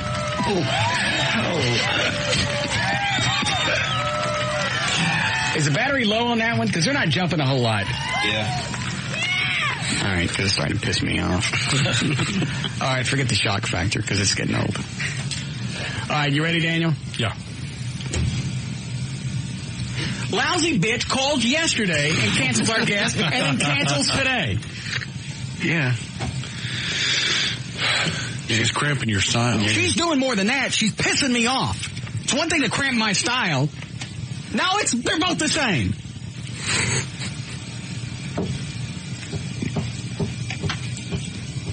All right, let's finish. Well, you did kind of lie to her a little bit. You didn't see it. You said nobody else is coming up. Eddie, let me see the stun. Don't you stun me. I was just... It won't hurt much. The batteries are low. No, please. Come here. You're not going to stun me. Please. Everett grabbing. Everett. Go ahead. All right, let's finish this crap up. Next item up for bid is what, Daniel? Are Uncle Sam's new rules for getting welfare putting a cramp in your style? He says you have to have a job to get welfare now. So become self-employed with this handy 12-inch pry bar. It's great for those tough jobs like getting the nails out of telephone poles or simply breaking into a trailer house in the park. All right, Brian, what do you bid on this prize? $7.99. $7.99. Randy? $3.99. $3.99. What about you, Leo? $8.25. $8.25. Actual retail price? I'm sorry, they're all too high. All right, bid again. $3.99 lower. Bidding lower than $3.99. What do you bid, Brian? $2. $2 even. Randy? $3.10. $3.10. And what about you, Leo? $3.25. $3.25. Actual retail price? Actual retail price, $3.29. Who got that one? Leo. What's the score so far? Leo's got 2, Randy 1, Brian none. All right, we'll do a couple more here. The next item up for bid is... Don't let that orange-colored county jail jumpsuit go to waste. Transform it into a formal wear overnight by using the Bedazzler Rhinestone Stud Gun Kit. So why not be the fanciest man at the funeral? All right, what about you, Leo? What do you bid for this? $5.95. $5.95. Randy? $6. $6 even. And what about you, Brian? $6.29. $6.29. Actual retail price? Actual retail price, $19.99. Brian. Good. A couple more and we'll wrap this entertaining radio up. What's our next item up for bid, Daniel? Desegregation is a reality, so protect your belongings with a real leather oversized wallet on a chain. Machine made and sold at Walmart. They're the only thing that you can count on. Randy, we'll start with you. What do you bid for this fabulous prize? $6. $6 even. Brian? $8. $8. And what about you, Leo? $8.25. $8.25. Actual retail price? Actual retail price, $9.98. Leo again. And the next item up for bid? Is this the last one? I haven't decided yet. Okay. I'm not even paying attention to what's going on. All right. Forget about those damn 55-gallon drums. You can now burn trash with style. Those ceramic chimeneas are made in Mexico by some of the brightest children the country has to offer, and it'll keep you warm when they shut off your electricity. Leo, what do you bid for the chimney? $12.95. $12.95. All right. What about you, Randy? $44. $44. And Brian? $45. $45. Actual retail price? Actual retail price, $69.95. Brian? What's the score? Leo's 3, Brian's 2, Randy 1. How many things you got left? 4. Yeah, okay, do a couple more. Okay. The next item up for bid is... Don't let your kids forget who's spanking them. Leave your mark with a genuine leather belt with your name engraved on the back. Each belt is double-stitched and comes with an oversized belt buckle emblazoned with what else? A rebel flag. All right, Randy, what do you bid for this? $19.95. $19.95. Brian? $25. $25 even. And Leo? $11.95. $11.95. Actual retail price? $39.95. Brian? Got a tie? Tied up now between Brian and Leo for each. All right, we'll make this the last one. Okay. The last item up for bid today. Show them some bitches what you're made of with this hand-sewn cotton applique rebel flag from usredneck.com. Hang in the front window and let everyone know you're waiting for the South to rise again. Not recommended for long-term exterior use.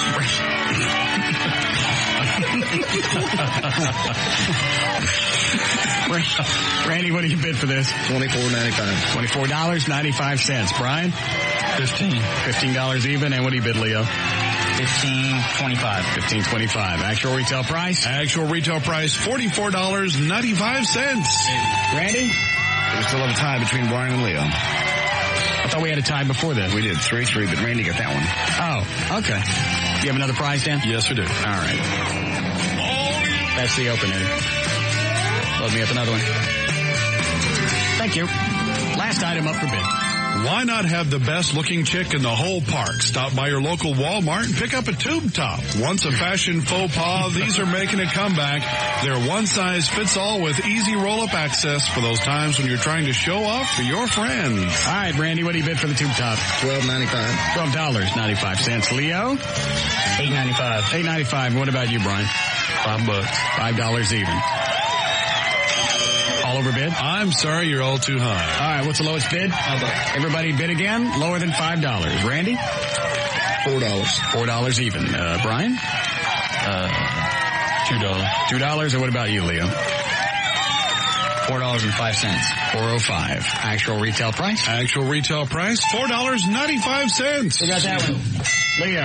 Leo's the winner. All right, tell him what he's got, Daniel. Congratulations, Leo. You have got a pair of tickets to see the WWF Raw Monday, June 3rd at the American Airlines Center. Tickets go on sale Saturday, May 11th at all Ticketmaster locations.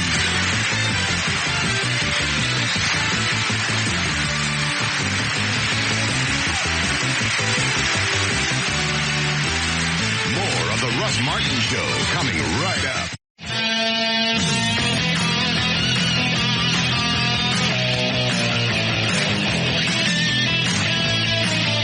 All right, 5:11. Katie Ryan is here, Robert Newton, the Rock and Roll attorney, producer Dan Lewis, Eddie Boyd, Jonathan Dodge. Their mic's not plugged in. And the studio audience.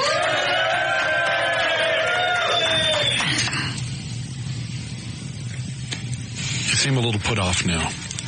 This whole thing with LA. Yesterday with the weird dream, just screwing up my whole day, and then...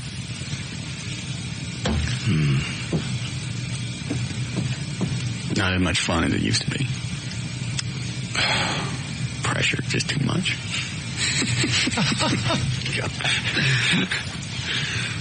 What are you laughing at, Everett? It's just funny to me. Why is it funny? What pressure? What are you talking about? The pressures of dating a porn star? Poor baby. Dramatic.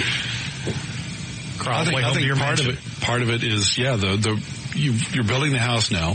You're going to start building the house. Yeah. You're already having to deal with the architect and making changes on the house. That starts putting pressure on you before you even realize it. You're thinking, I'm handling this okay. It's going fine.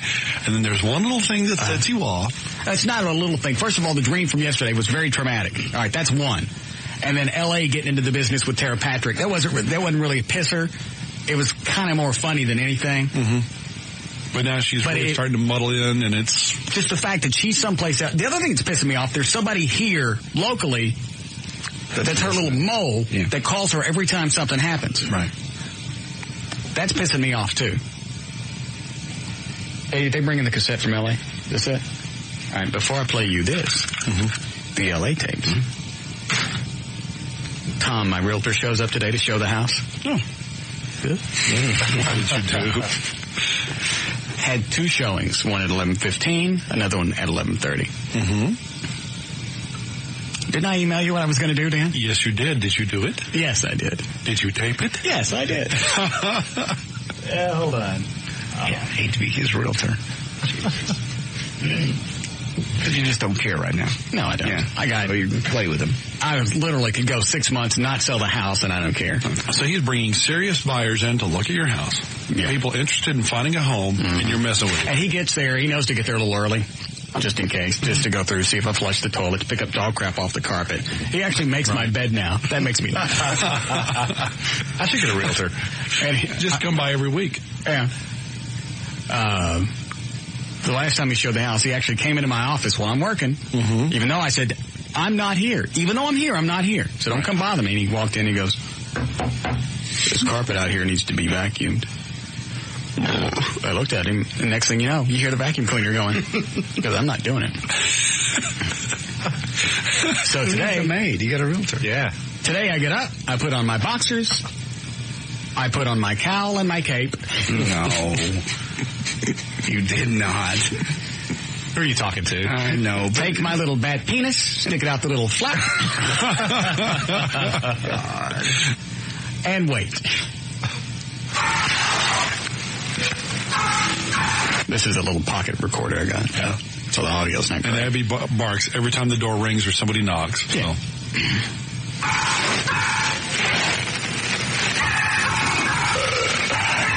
Sweet it. I'm opening up a big K soda right there. Oh. Yeah, just curious.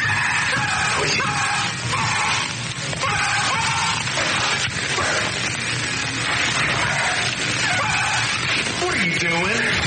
What? Are there people with him? No. He always gets there early. Gets early. He's there to make sure the house is I almost great. wished I had been on the other side just so I could have seen the door open and the guy with all the Batman garb on with his penis hanging out drinking a big case soda. And he goes, what are you doing? Yeah. And I go, what? What? The people are just going to be here in a second. What are you doing? Why are you doing this to me? What? You don't have any pants on. I got on shorts. It's not the Batman thing. It's you don't have any pants on. Yeah, never mind the Batman cowl.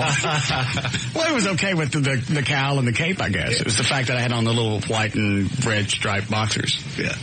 With your little batarang. The little batarang coming out of the cave.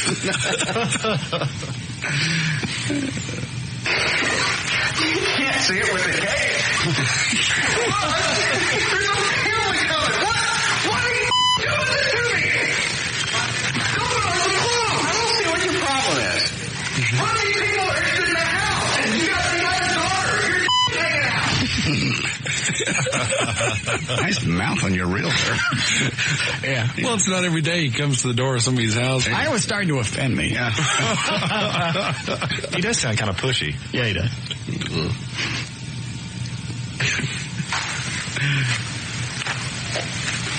You want some coffee? Ross, go put some clothes on. God. In my own house, a man's cussing. Potty. You want cream? How about a big K soda? Are they here now? Yeah. This is the part I wish I had on video, because now I'm in the kitchen.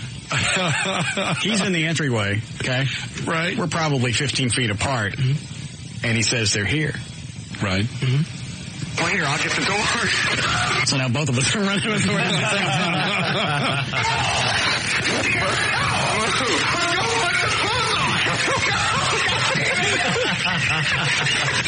You're not going to have a realtor. He's going to quit. Why? Why? I left. Why would he stay? As soon as they really got there, I went in the other room.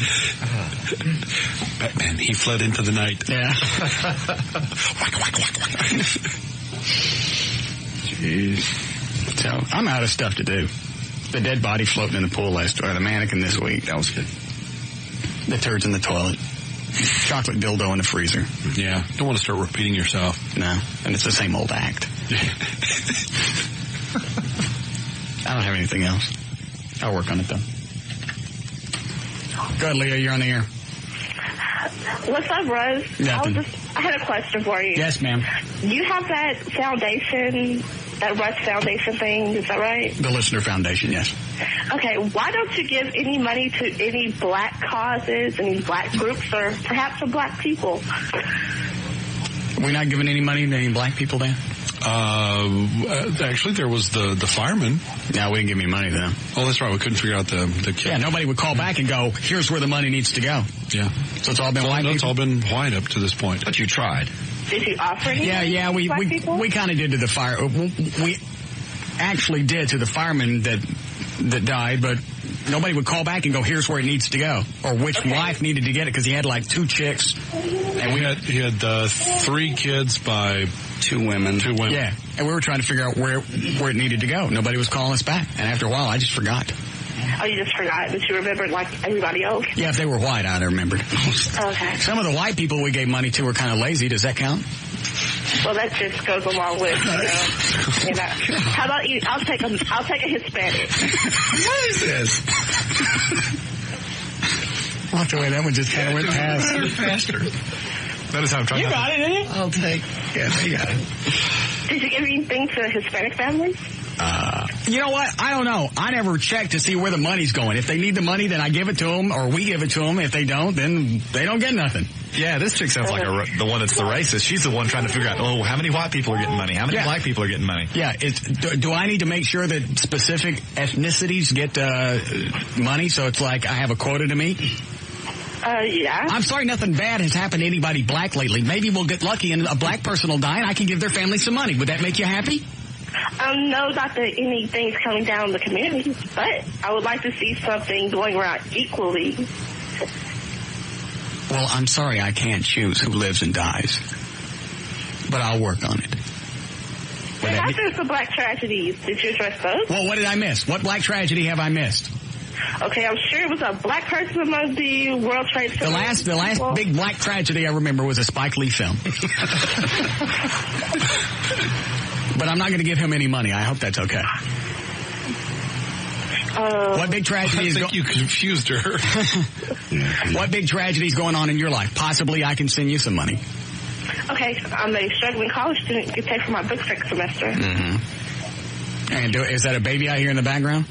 No, that's not. That's probably a washing machine. I thought I heard a baby earlier. And you got No.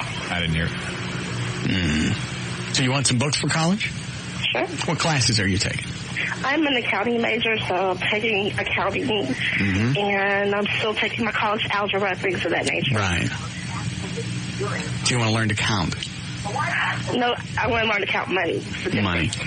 She wants to count your money. All right, how many books would you need? I would need about 5 for full course. How much money do you think it would take to cover your tragedy? My tragedy would probably be close to $600. Okay. All right, then we'll send you a check for $600. Would that be okay? Sure. Okay. You want to give me your address? No, the air. Okay. All right, we're off the air now. Give it to me. I'm the counting major now. I don't really care. All right, now I got to give money to special groups. Of course. Balance it out. But not just in any proportion. You have to figure out what proportion of the community is black, what proportion is Hispanic, and then distribute it according to those proportions. Oh, I got it. So, like, if there's, we've written checks to 2 police officers that have died, and then another white one comes up, but we haven't done anything for anybody that's Hispanic or black, he don't get nothing. Oh, yeah, he's out. Okay. I told you, sitting in our office that night, this foundation was going to turn into a great big pain in the ass. You're right. It's got great intentions, but everybody wants to bitch and moan about how it's done.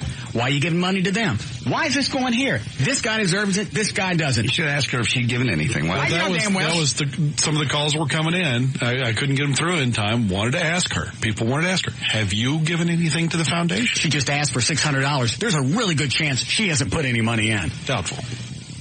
And I have yet to get an email from anybody that's donated to the foundation, because I keep a list of all the emails.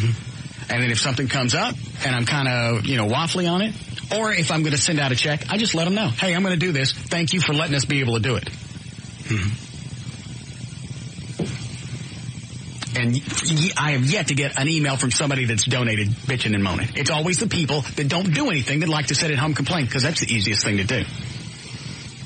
And to be honest with you, I haven't been keeping track of who's getting the money. I didn't know you got to do that. I thought we were giving money to people. That's just what I thought.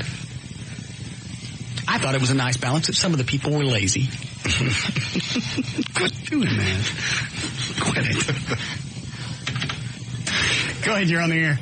Hello, tell Russ that Batman sucks. He was really angry last week because he hung up.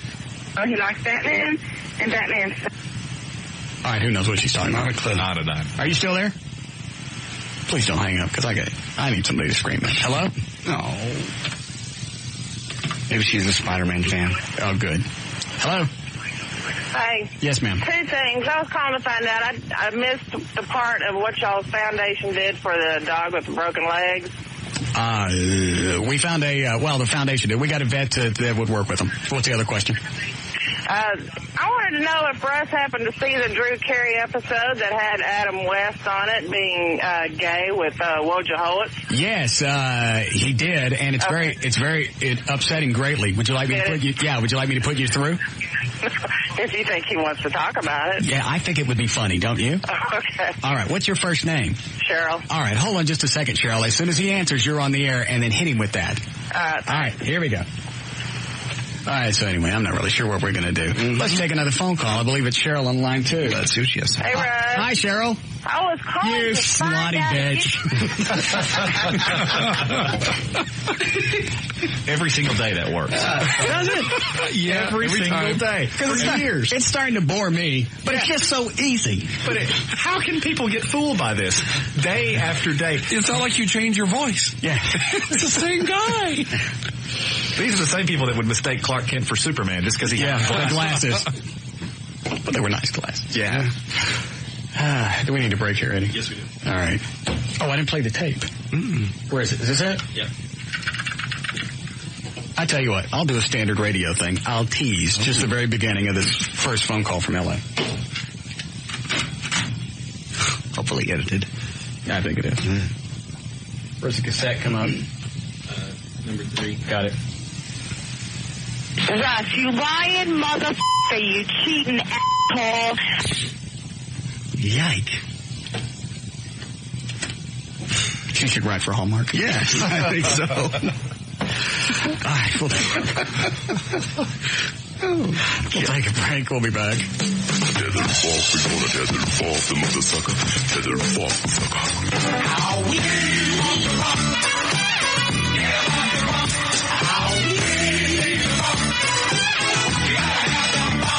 More of the Russ Russ Martin Show, coming right up.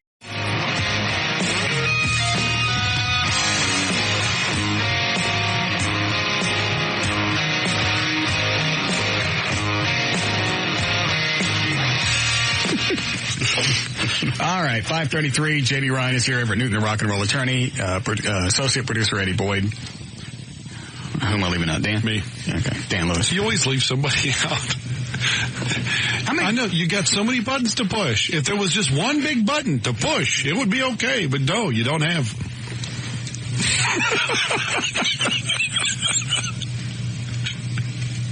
Nah, that's not going to work, Eddie. Then I have to clean it up. All right, let me grab this. We'll do news. Oh, I got the tape. I forgot. Go ahead, you're on the air. Hello? Yeah. Oh, what's up, my nigga? Nothing, big. Dude, man. I just explain nothing to these, man. Wait a minute, say it again? You don't explain nothing to these folks, man. If they ain't donating nothing, you don't explain nothing to yourself, man. Oh. You know what I'm saying? Because, you know. That other woman, she called in, she's just a great big cheese-eating bitch. Yeah, tell her ass to get a job. Yeah. You know what I'm saying? Ain't nobody wanting to do that. Already, man. Mm-hmm. That's all I wanted, man. She need to come up and grab my hang down. Already. Mm-hmm. True, man. But I just like to tell you, man, I love your show, man. I love you. You know, you my nigga, man. Yeah, I'm your that thing. Representing out the Grove, man. Yeah, I will. So that's all I want, man. Keep on doing what you're doing, man. All right. Stay up, my nigga. All right, kill Whitey. All right. What's police officer 1 on line 3, Daniel? He just has a quick message for the listeners. Is this a reminder? Yes, it's a reminder. I never saw it call. Nobody trusts me to remind people to go out and We've vote. only reminded people every day, but the police officers have been calling today. Your Tom Dunning is now in Laura Miller's camp on this? Say it again? Tom Dunning is now in Laura Miller's camp on this police thing. No, the city cannot afford. He came out standing side by side with her after all that crap in the election. And stood beside her and went, we're united on this front. This 17% raise should not go through. All right, where's my wallet? I got Laura Miller's number in here. Hold on. Isn't there a chance of a compromise? You know, I don't think now with the election coming up tomorrow. Well, the cop hung up. Where's he going? Well, I guess we reminded everyone, so that was really his only goal, was that we would talk about the election tomorrow. City of Dallas, right? So you vote out the referendum, you vote yes. You know what? I'll bet you something valuable that I wouldn't want to lose. I'll bet you that if this referendum passes and they get the 17% increase, I'll bet you the city doesn't fold. I bet it doesn't go out of business. I bet it doesn't go bankrupt. Did you see the article in, I think it was Wednesday's paper? It had the two brothers. One's a cop, one's a city worker. And between the two of them, they're arguing with each other. The cop is saying, yeah, I want the raise. The other one's saying, you don't need it. If you get a raise, we should all get a raise. I'm a city worker too. But you're not a city worker that gets shot at. Depending on what part of town you're picking up trash. Yeah. What's true? See, here's the way I weigh this stuff out. You take two jobs, and you go, which one's going to affect me the most if it goes away? Oh, this one? The police officer? The fireman? If that went away, would that affect me the most? Yeah, it probably would. Now, if trash collection, that guy went away, that would bother me, but I could live with that a lot better. So you give the cops and the firemen the raise and you shut the hell up. And you find the money for it. Because you know we waste money in this city. I should have run for mayor. Call Laura. Let me see if I can find her phone number.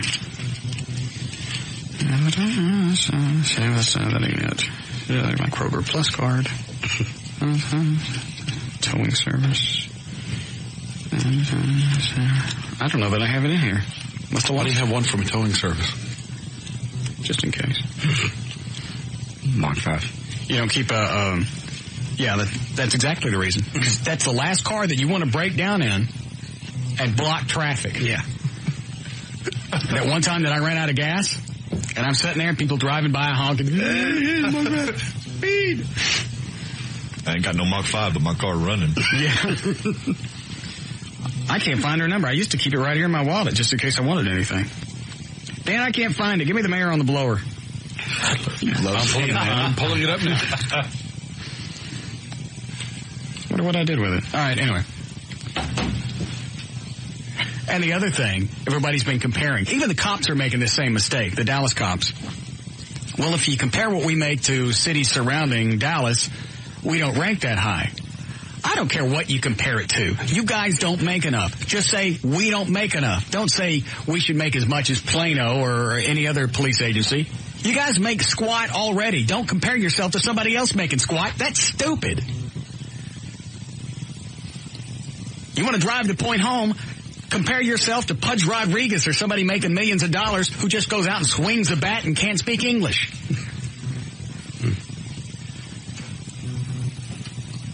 All of you guys should be making six figures. Remember that when you stop me. I don't even live in Dallas. I'm going to go vote tomorrow. You can't. I'm still registered. Are you? Yeah. Oh. Go ahead, you're on the air. Yeah, what they should do is just use up a tollway money. They get from that and give the cops that money. That's a different, what's the word, Everett? Authority. That's a different authority. It's just extra tax money. It's for the state, though. It's not municipal. Did I say that right? Yes. You got it? Yeah, thanks. That's why the tollway is governed by the Texas Department of Public Safety. Every day you got to teach somebody something. Straighten them out. Why don't we take the money from Six Flags? It's about as stupid. Cinemark's got a lot of cash. How come they don't pay the taxes? Take all the money from that. Popcorn's popcorn. Take my money. Go ahead, you're on the air. Hello? Hello? Yes. So y'all were talking about a compromise. Laura Miller did offer 5% raises for the next 3 years with a 3.5% or 4% raise after that. I think they want it now. Yeah, and I don't blame them. I'd want it now too, but... And it's not like, seriously, it's not like they're asking 17% of a $100,000 one-person salary. If you were doing that, then you go, damn, that's $17,000. That's $17,000 per officer. They're asking for $17,000 on crap money, 17% on crap money. Let them have it. Yeah, I mean, if they need to find the money, the city's got decent credit. They could refinance several projects they've got going right now, pull the money from the refinance and use it just like everyone else uses it to, do their credit cards and stuff. Take it off from Chick-fil-A. I don't care. And I like the Six Flags idea, too. $50 to get in there? I mean, come on. And it astounds me every single time that we argue and we nitpick and we bitch about having to pay for protection and service as far as firemen coming or cops protecting you. Well, because it's there all the time, and you don't really see it. You can't taste it. You can't smell it. But if it was gone, you damn sure know about it. Yeah, if they were to go on strike, which they've never done. That's the same problem that school teachers have. Mm-hmm. They don't go on strike. Whether contractually they can or can't or whatever, they could still do it if they wanted to. And they don't do it either. I have left messages on all the available numbers I have for the mayor. Yes. And so we'll see if she calls back. So now Dunning supports... Yep. They were at a press conference together. It's nice to hear him actually having an opinion at some point. Yeah, that is kind of weird. That threw me. Hey, that's an opinion. I think, okay, I'll use yours. Yeah, exactly, even if it's somebody else's. And I'm not going to pound on her. It's just, and I can see from an administrative point, you got to do this. You got to watch for the city and make sure that we don't get in a bind. But 70% raise is not going to put us in a bind. It's not going to shut down the city of Dallas. We got too many other things we could cut back on. Is that her on the hotline? Who is it? It's Johnny. Oh, good. It's time to bring the show to a screeching halt anyway. Hi, Johnny. Hi, Russ. How are you? I'm all right. How are you? What did you say? Nothing. I was just... Time to bring the show what? To a screeching halt or something? What are we doing this week at the shelter? We're doing the big Pet Adopt-a-thon. Are you coming out? When is that? That's what or when? I know it's like the 4th and 5th, right? Right, Saturday and Sunday. Of course, we're always open. We're open 7 days a week. But this weekend, we're open until 6 o'clock each day, 11 to 6 Saturday, noon to 6 Sunday. Lots of activities. We have a pet psychic. We have refreshments for everybody, stuff for kids, good stuff, goodie bags with adoptions. And it's just a weekend where shelters all over the country really focus efforts on this weekend to call attention to all the great animals that we've got for looking for homes. Okay. So we're just hoping folks will come out and look around and hopefully find a pet that they want to go home and spend the rest of their lives with. Yeah. Yeah, I'll probably come out tomorrow morning. Great. It'll be great. If it does, it's supposed to rain on and off all weekend. Yes. Like 30% chance. No, it's not going to rain. It's going to be beautiful weather. Well, if it doesn't look like it's going to rain, I'll bring the Mach 5 out for a while. Oh, cool. That'd be great. Have you heard, by the way, really quick, have you heard anything else surgery-wise from the little dog with the busted legs? I stopped by yesterday, stopped by City Vet and saw Kiki, and she's just a doll. She's a little black and white Sheltie. A small little thing, maybe, I don't know, even 25 pounds. She was resting comfortably in her cage. They had her a nice big soft pillow. Didn't get her out. The whole back end of her is all shaved from the surgery, and stitched up. But they said that she was doing well and still had a long way to go ahead of her, but she was doing great. And I took by $200 that one of your listeners brought by the shelter to help defray her costs. So I took that by to City Vet to apply to it. That's very cool. Now she's. I just appreciate the fact that they didn't look at the dog and go, you know what? If you don't think you could pay all of this right now, you're going back home with your dog with the busted legs and the busted pelvis. And not only that, we don't care. Yeah.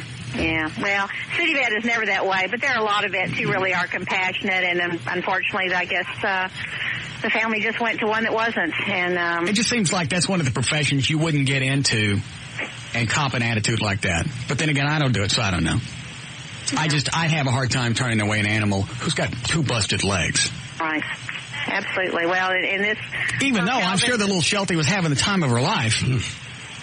Pulling herself around with the two front legs. Oh, yeah, right. Yeah, and her pelvis is crushed. Yeah. And, That's not quite as glamorous as it sounds. No, hardly. All right, so the big thing is going on the 4th and the 5th. If you pull up russmartin.com, all the information's on the opening page. Great. And thanks for sending out the email to the listeners. We just really want folks to come out and see. Yes, I mean, we got so many great animals. You know that. You've seen some of them. I got it. So we just want them adopted. Yes. All right, the website is operationkindness.org. The phone number is 972-418-PAUSE. Right. Say hey to your mom. I sure will. Okay. Thanks. All right, bye. And her friends. Yeah. Quit it, Everett. Go ahead, you're on the air. Hey, did Russ ever get a hold of that vet that didn't actually turn the dog away? Dan did, but they denied that they had ever seen the dog.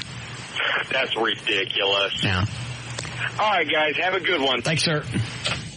Yeah, when Dan called, line one, when Dan called, they said they didn't have any record of anybody coming in with a Sheltie. Conveniently. Yes, Sally? Hello, I'm certainly appalled by what happened to this little dog, but I happen to have a niece that's a veterinarian. Yes. And I'd just like to share with Vietnam? you that... That's bad turn. That's a stupid joke. You don't have to explain it. You're so hilarious. Yes, I am. Anyway, you're about to piss me off. What is not so hilarious when you're a veterinarian is how many hot checks you get from people, the cost of their medications, and that sort of thing. And if they refuse this lady's dog, it could be that she has failed to pay them before, or there were some other circumstances that you're not being made aware of. So you know what? Here's the thing. I don't really care. All I know is she had an animal that was in pain. She had $300 to put down, and they didn't even want to help her. That's all I care about. Well, the rest of it is narcissistic BS, and I don't care. Yeah, it is appalling, but vets have extenuating circumstances, and they can't save the world. Uh-huh. So, anyway, I just wanted you to know that... Yes, and that certainly has made me think a lot more of the vet that turned away the dog. Well, I'm not trying to defend him. Yes, that's why you called. You called in to defend his actions. You can't go in and write hot checks continually and expect... She wasn't going in with a hot check. She had $300 in cash. Now what? Well, I understand that. Okay. So now what? You have a valid point, too. I'm just saying they're business people. Yes, I understand that. I think I've made myself quite clear. Thank you. Are we due for news? Yes. Oh, break? Oh, I still got to play Ellie's phone call. Would you like to hear another snippet? Sure. Good, because I think if I do this just right, I can milk it till 7. Have become wealthy. That's the wrong button. Is that the right one? That ain't it. Russ, you lying motherfucker, you cheating asshole. I called you yesterday. We were on the f***ing air, and you told me that there was no other porn stars coming in. So obviously you have something to hide. Don't call me anymore. So that's it. It's over. Oh, no, there are another 2 or 3 more. She didn't say she wouldn't call him. Right. She said, don't call me no more. Yeah. All right. I love that when you're really mad at somebody, you say something, you slam the phone in, you go, I forgot something. I gotta call back. I gotta call him back. Yeah. This is the last time I'm calling here. Then you wail on them some more. And when they don't go, oh, Jesus, she told me not to call her back. I better do something. And you don't call them back. Obviously, they call again. Yeah. I see you're not calling me back. Didn't you tell me not to?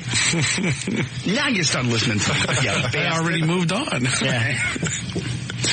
All right, break. We'll be back.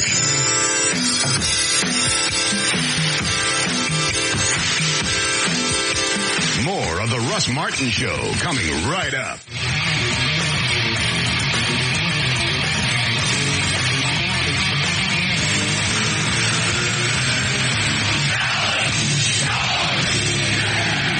All right, straight up 6 o'clock. Eddie Boyd is here. Everett Newton, the rock and roll attorney. J.D. Ryan, Dan Lewis, producer. Jonathan Dodge is in the thing. All right, you ready to do news? Mm-hmm. I'll play the rest of the L.A. phone calls in a minute. Okay. Because I'm milking it. Haven't milked a good bit in a while. These are good. Yeah. I'm like a twisted off, whacked out chick. Yeah. All right, I'll give you a little taste. Does that hit too close to home, Everett? What? What did I say? Pussy. I'll give you another little taste of the second phone call. Told me that there was no other porn stars coming in. So obviously you have something to hide. Don't call me anymore. Which means I'll never hear from her again, It's right? over. Of course. We're not going to talk. No. Sad. You're done. You know, if you're not going to pick up the phone, Thank you. First of all, it's gone to voicemail. Right. So clearly you're not going to pick up the phone. Are you there? Pick up there. All right, let's do news, and then we'll come back and we'll milk this some more. 601, J.D. Ryan's on the new 105.3. What are you waving your arms at? If that's her, I don't want to talk to her. It's, I'm sorry to interrupt. It's Suzanne from the Sanderson Foundation. Oh. All right, she's safe. Which line? She's on line 9. Okay. Yes, Suzanne? Hi, Russ. How's that little tight former Dallas Cowboy cheerleader body of yours? Well, great. And my friend just walked in, and she was one, too. So you're missing both of us right now. Will both of you be there tomorrow night at the big chicken fest? Yes, I want you to look for Gigi. And another girlfriend of mine, Jo, she's going to be there, too. Are they all single? That's like their number one It will be question. for the weekend. Will it get you out there? If they're what good is it for me to go out and troll for women if they're all married? All right. Because I'm not bringing a date. Really? I promise you'll have fun. We're going to have a blast. Is this the same Suzanne from yesterday? Yeah. She sounds different.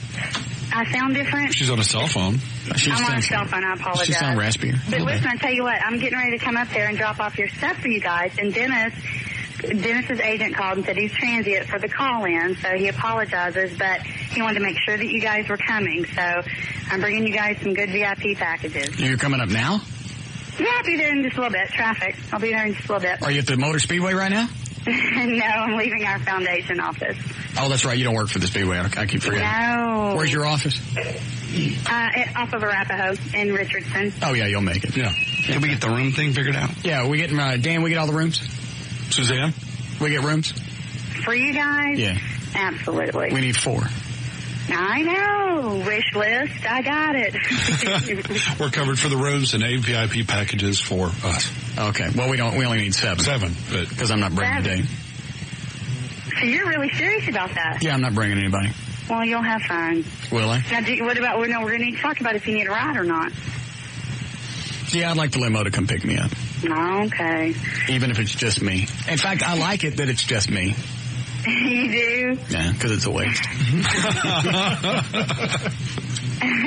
I didn't know what you were saying yesterday when you put me on hold. I had some friends calling. I was kind of curious about that. I couldn't hear what you guys What did I say? I don't remember. I don't know. I don't remember what I said when you were on hold. Okay. I don't. No, it was something about if I was, I don't know, something about, somehow that's how it came up that I was a Dallas Cowboy cheerleader. Oh, Dan told me that. Curious. Yeah, that's okay. Well, why don't you come on up and let me eyeball you? I'll be up there in a minute. We've got to deliver some stuff, and I'm coming to see you guys. Okay. All right. Bye. See you in a little bit. She don't sound married. Mm-mm. She sounds extraordinarily non-committal. Yes, she does. She almost sounded excited that I was coming stagnant. Yeah. Yes. So I'll be looking forward to that. Happily married chicks say, I'm happily married. Yes. I'll courier this stuff over. No, she's bringing it. My husband will be there with me. I can't wait for you to meet my husband. I bet she got fat in the last 8 years. I bet she hasn't. No, they normally stay in pretty good shape. The cheerleaders? Yeah. Oh, yeah. Now, let's see. She said 95 was her last year? I think so, yeah. Yeah. 7 years is long enough to get fat. Not with any kids. What, Eddie? Anybody want to bet on it? Oh. Why, yes. That's how much cash I got. Has to have my whole $5. I got... I'm not betting that. What is that? Is that a 20? I got 20. I think she's probably put on 20 pounds. 15. I'd say she's too pudgy. I'll go that much. Everett, you want some? I'd bet, but I'm saving all my money for the cuss jar. Okay. I got 20 to say. I've never seen anybody lose so much money so fast on a cuss jar. Well, it just sucks because, I go all day. I'm in court. I'm at the office. It seems like you'd already be conditioned. Well, but I am. I come up here for release. Yeah. And now I don't get that. I can't even cuss during the commercials. It really sucks. It's fun. I'd say what it really does, but it'd cost me $1. But I've gone the hole. Yeah. I'm saying she's still in shape. All right. So Dan and JD say she's in shape. Eddie? Nah, I think she's probably lost it. Overly tanned, beho lips. Yeah. Okay. All right. Eddie and I say that she's used up. You because she's also been married for a while, and that's when chicks get into that comfort mode and they stop taking care of themselves. She's been married less than a year. Oh, that's right. Damn. Hasn't had time to let her. But she's been dating him for a while. I can equate all this stuff. Okay. Do we know how old she is? I don't. Cheerleaders normally start, we'll say she started at 20. It's probably close enough, right? Early 20s. So she finished at, she's probably in her early 30s. Yeah. I'll go 40 that she's used up. Let me see if I got 40 on me. I do. I'll cover you. Yeah, I got it. Okay. I'll cover that. All right, so what do you guys, 20 apiece? Yep. Yeah, 5 for you, Eddie? Yes. Everett, son? I'll go 20. Okay. But she looks good. All right. I don't know how we figure this out once somebody loses, but we'll do it once she gets here. Okay. All right. You ready for news? If you'd like to do that, are we doing the LA tapes or the news? Oh, we'll do the news first. Okay. Because I know that's irritating. 607, JD Ryan's on the new 105.3 FM Talk with News. Thank you, Russ. Brought to us by WB 33 News at 9. Getting away tax-free. Some people are doing it every day. Marty Griffin shows you just how dangerous this can be. Tonight only on WB 33 News at 9. The right choice at the right time. House committee members voiced strong support yesterday for giving airline pilots the right to carry guns aboard commercial jets, and several senators unveiled their own bills. But while members of Congress and pilots spoke in favor of arming pilots, the Bush administration continues to suggest that it's against the proposal. One day after we heard the story of the decade-old American eugenics policy, the one where we tried to create a master race by sterilizing the mentally insane, mentally retarded, alcoholics, epileptics. Did they outlaw that? And delinquents. I didn't even know they tried this. This was up till like 1979. Yeah. All the way through the 40s. And anyway, the governor of Virginia has... I thought you 79 was past the 40s. The governor of Virginia has issued the first formal apology ever. Who are they apologizing to? They sterilize the people. The people they sterilized. No state has ever officially apologized to the 60,000 victims of sterilization until now. 61-year-old Rose Brooks, who was sterilized just for having 2 children born out of wedlock, says that's pretty good. That's all she wanted? That's all she wanted. She just wanted an apology. I, honest to God, didn't know we were doing that. I didn't either. I'm sad it's gone. Sounds like a good deal to me. Mentally insane, mentally retarded, alcoholics, epileptics, and delinquents. Why wouldn't we keep doing it?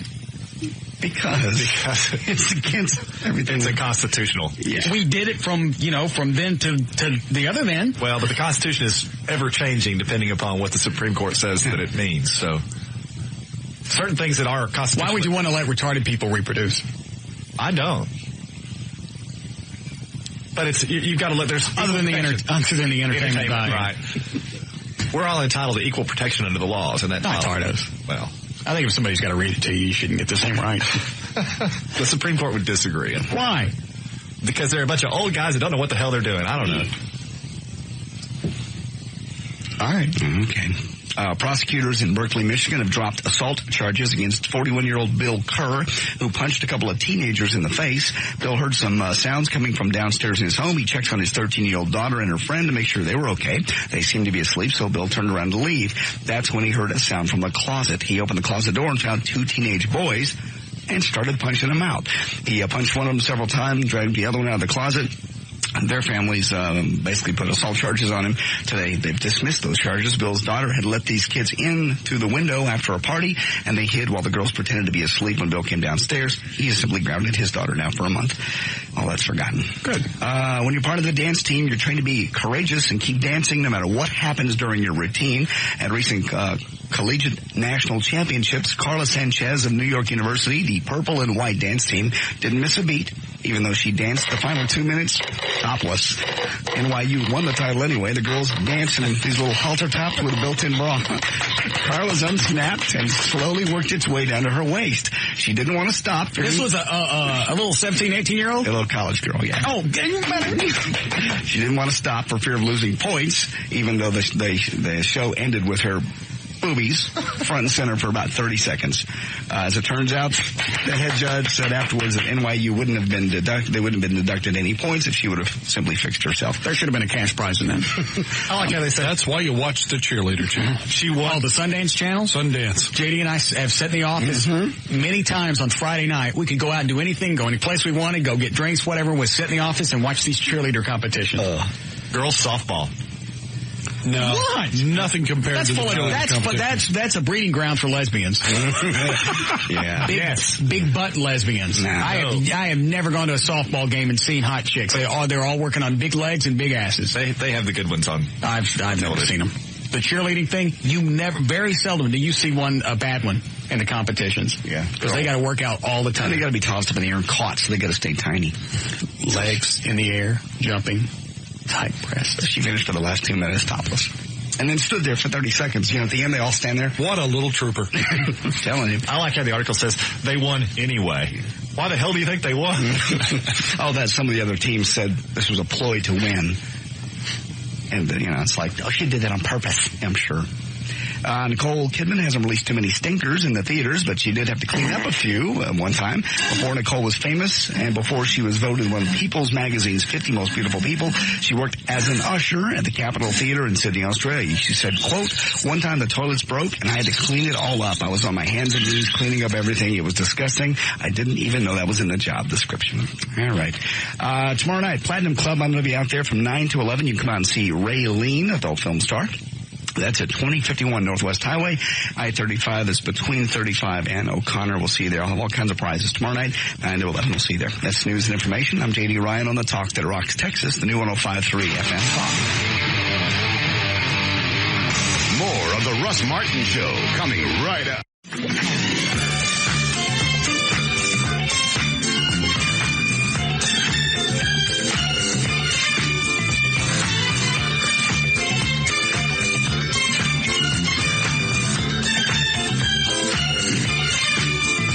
I was supposed to tell you before we went back on the air. Bob was leaving, wanted to know if you would meet him somewhere after the show, if you wanted to go out to eat. Oh, did he tell you about wigging out, or Valerie wigging out?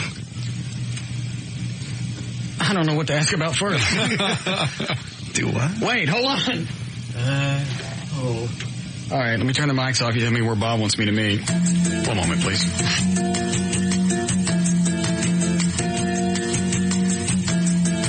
All right, we're back. What? Turn the mics back on. Jesus.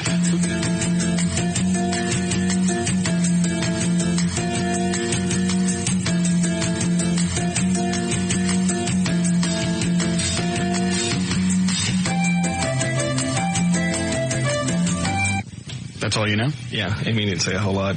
I kept digging, but he wouldn't say any more. Other than, I'll tell him when we get there. Well, just a matter of time before Valerie had a fit. Just depends on... Ever, you want to leave the room while I call Bob? No, that's okay. I'll stay here. I can say this because I love Valerie. Here we go. Remember, I have to go home later. I said you can leave the room if it feels like it distances you from this. No, that's okay. I'll hang out.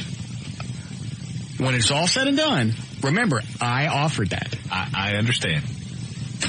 Hope Bob answers the phone.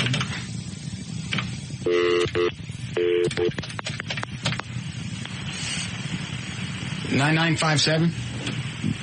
Yeah, it's right there. Where? I got it. We use this for dialing music.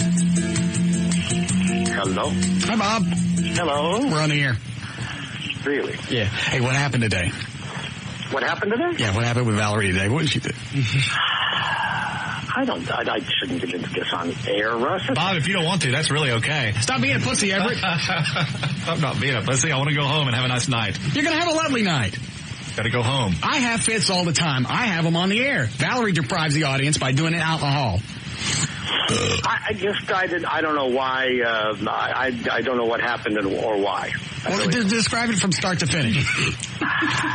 Really, Bob, if you're busy. No. I was saying to Valerie that I thought maybe our weather forecast might not be totally accurate because we were saying that it was going to be a total rainout on the weekend this morning, and I asked her where she got her forecast from, and she said she sort of did a composite of all of the television stations, and I said, well, wherever we're getting it from. This isn't as good of a story as I was hoping for. You guys were arguing about the weather? Well, I was just asking why she was saying something that was inaccurate, and I guess she took exception to that, and all of a sudden, she was like screaming at me that she had a headache and she couldn't take it anymore, and she had to go, and she was crying. So You made her cry? Bob. I made her cry. It was my fault. I made her cry. Bob. If you asked about the weather, you should have known better. Well, I think we straightened this out. Bob's... Shut up, Everett. I don't need any more. I don't walk into court to help you with the judge. Leave me alone. So I don't know what I was thinking. Did she scream at you loud? Yes. Did she really? Yeah, and Hargett was down the hallway, and he turned around and his mouth dropped open. He didn't know what to do. I didn't know what to do. So that was your first experience with that? Yeah. I mean, you had told me. What do they call it? Trial by fire? Yeah. That's a good one. You had told me about your experiences. Yeah. But, everything had been so. That's one of the greatest things that Valerie does is wig out. She's really good with bits. She's great with following along. Mm-hmm. She's a good communicator when her brain don't lock up on her. But her fits are second to none. I absolutely love them. This was one of the all-time good ones. I'll tell you. No, I think I've probably seen some better ones. Well, for me, this was number one. This was really up there on the list. Did it scare you? I know my first one scared me. Well, I kept doing inventory. I leaned up against the wall and went, wait a minute. What did I say now? Let me think. And then I went, no, I didn't say anything bad. So it was like, okay. How long did it last? Minute and a half, 2 minutes. It was a pretty good rant. Yeah. It was up and down the hallway for a minute and a half or 2 minutes. Tell it again. Tell the story again. She had to duck in the studio and do a spot. She was like, I got a headache. I've had a terrible morning. I've got to go. I got to do a spot. She ducked in the studio, did a spot with Dave, and then ran away. Yeah, she's a genius at shutting it on and off. It was weird. Very strange. Okay. If you think anything else, call us back. Okay. Okay, thanks. Bye. Wasn't a very good story. And Bob admitted it was his fault, so.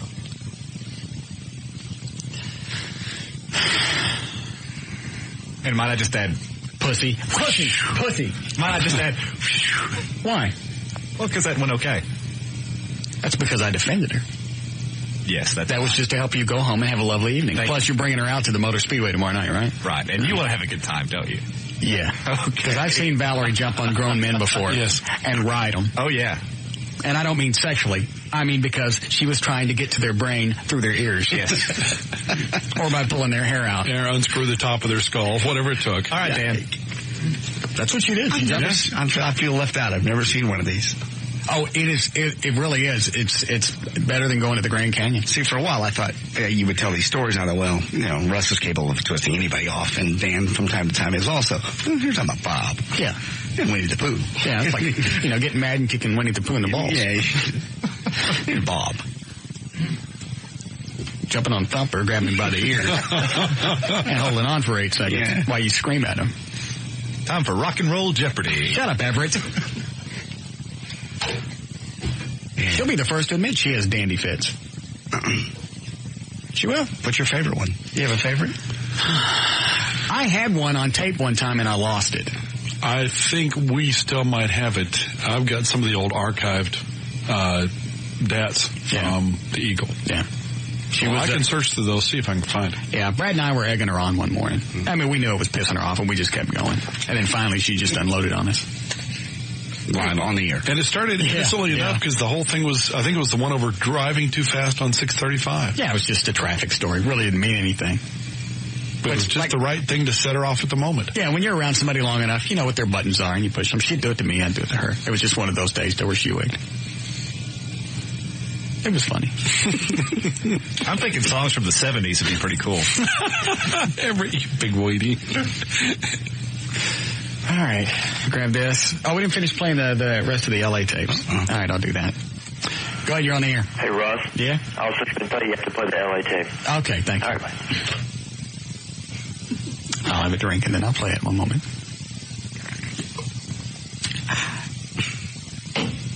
Dan asked Valerie. She may have some tapes of her wigging out. I know she kept stuff like that. Okay. I'd love to play those. All right. Did I rewind this, Eddie, or I forgot where I left it? No, I think you just paused it. All right. Totally understand that something's going on. Here we go. You know, if you're not going to pick up the phone, I totally understand that something's going on. I mean, this is just ridiculous. You little piece of shit. You said that you... All right, so let me get this right. She's calling our guests and scaring them not to come on because they're porn stars, and she thinks every porn star is going to come in and want to do something with me. Well, yeah. But that doesn't happen. It has. No, it hasn't. Not everyone. It's just like chicks in general. Just because you're around somebody doesn't mean they're going to do something with you. I've dated chicks like that in the past, where if you're going to go do something like a business function, hey, I'm going to go drink with the guy, everybody at the station. Oh, yeah. The station thing. Well, who's going to be there? Any women? Just because women are going to be there doesn't mean I'm immediately going to drop trowel and stick my thingy in their meaty holder thing. Oh, yeah. But they're not there. So A, they're jealous you're having fun without them. B, their imagination's going wild. Yeah, every time you go out, you get the chance to have sex. If they knew what reality was, they really would shut up. Yeah. Now, granted, our driving force is the fact that we want to take anything beautiful. Mm-hmm.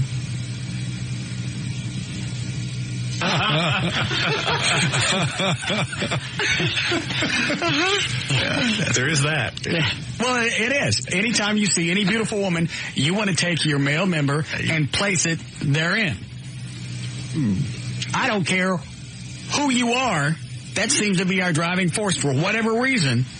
We don't want to get to know them. We don't want to take them out to dinner. We don't want to know about their goals, their wishes, their dreams. We want to take this thing and put it in there, and that's all we really care about. And chicks know that, so they immediately they don't know that. Well, they know that's what we want, and they think, but the problem is there's no women to go, just met you, let's go. Yeah. I know that I'm beautiful, and you would like to do that thing right there into right here. Okay. Let's go. It's funny, I was thinking about that the other day, just walking around. It's like, you see a woman, you don't appreciate her beauty.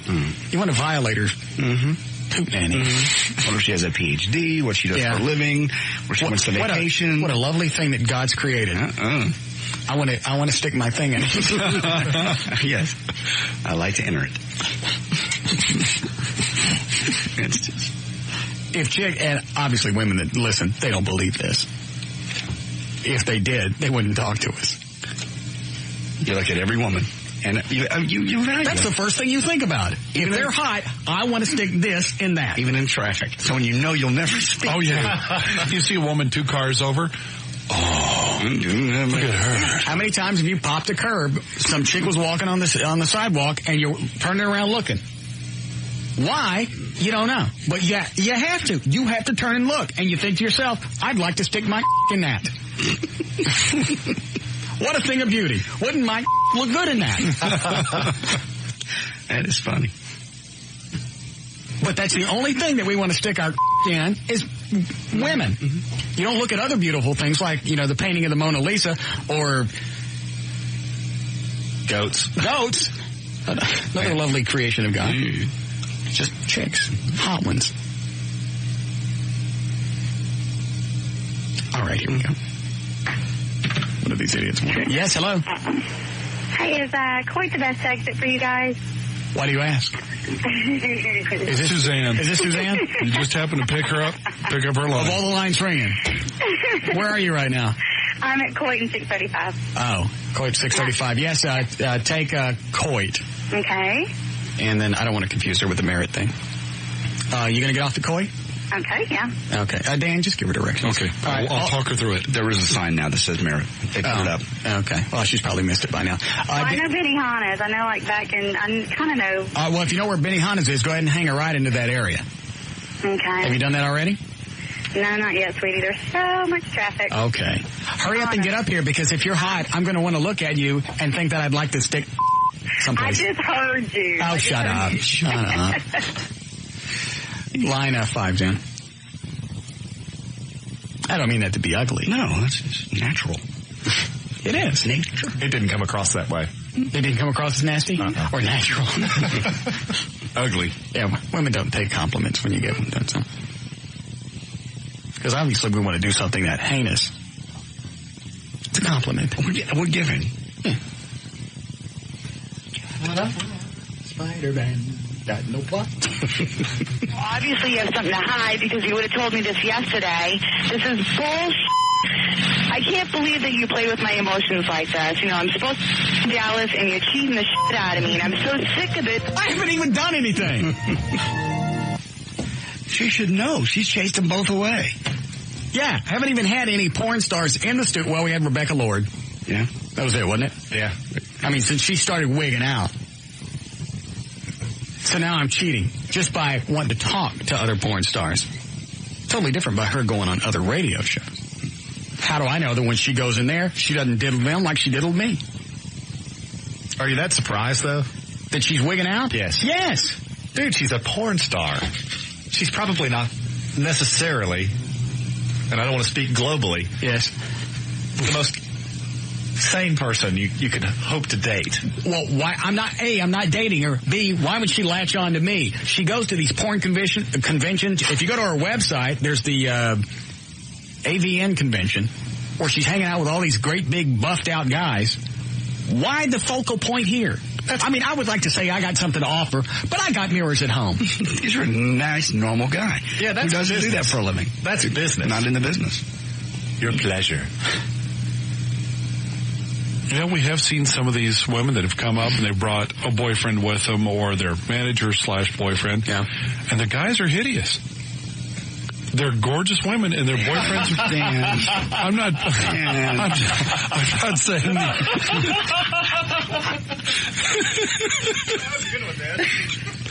I'm not saying that you're hideous, but... Swinging in the breeze. Russ feels a lot better now. Shut up, Rick. I know in your own good-natured way that you're trying to help out. I'll play the rest of the tape. Okay. You know what? If you don't even have the decency to pick up the phone, don't you... I'm on the air while she's leaving these messages. It's obviously it's voicemail. You don't pick up voicemail. Oh, my God. But she's a smart porn star. You know, it's funny because she's got different parts of her personality that I think that are really cute. The biggest flaw is the fact that she... You. Oh, man. Close. That was really She does, close. though. Yeah, it cost you $1. Could you tell? Yeah. Oh, yeah. Okay. That she has sex with guys for a living. There you go. That's the biggest flaw. Mm-hmm. But she has other little cute things that I've, kind of cute. And it's hard to offend her. Her little laugh, she's bubbly. Yeah. Always up. Body from heaven. Mm-hmm. I don't know where I was going with this. I forget. The tape? Parts of her personality that are good. Yeah, I don't know where I was going. I don't even Versus care. the I'm still living on the hideous thing. Break again, Eddie? Please. All right. We'll come back and we'll milk this some more and we'll be done.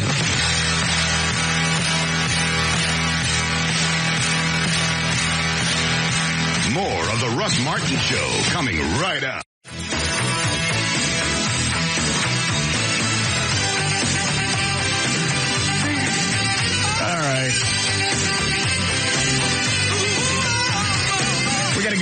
those prize packs for the Motor Speedway, don't we?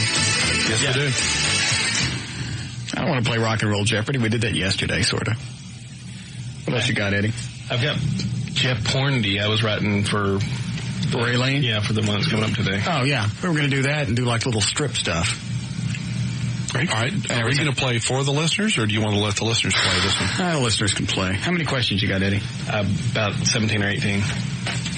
Well, that'll do, because we don't really have that much time left. All right. I tell you what, line them up. Get 3. 3. And then while you're doing that, I'll play the rest of the LA tape. Okay. All right. Where is it, Eddie? Oh, I'm sorry, I took it out. It's right there. Should be right on top. Oh, I got it. Should I rewind this to catch anybody up? Yeah, just a little bit.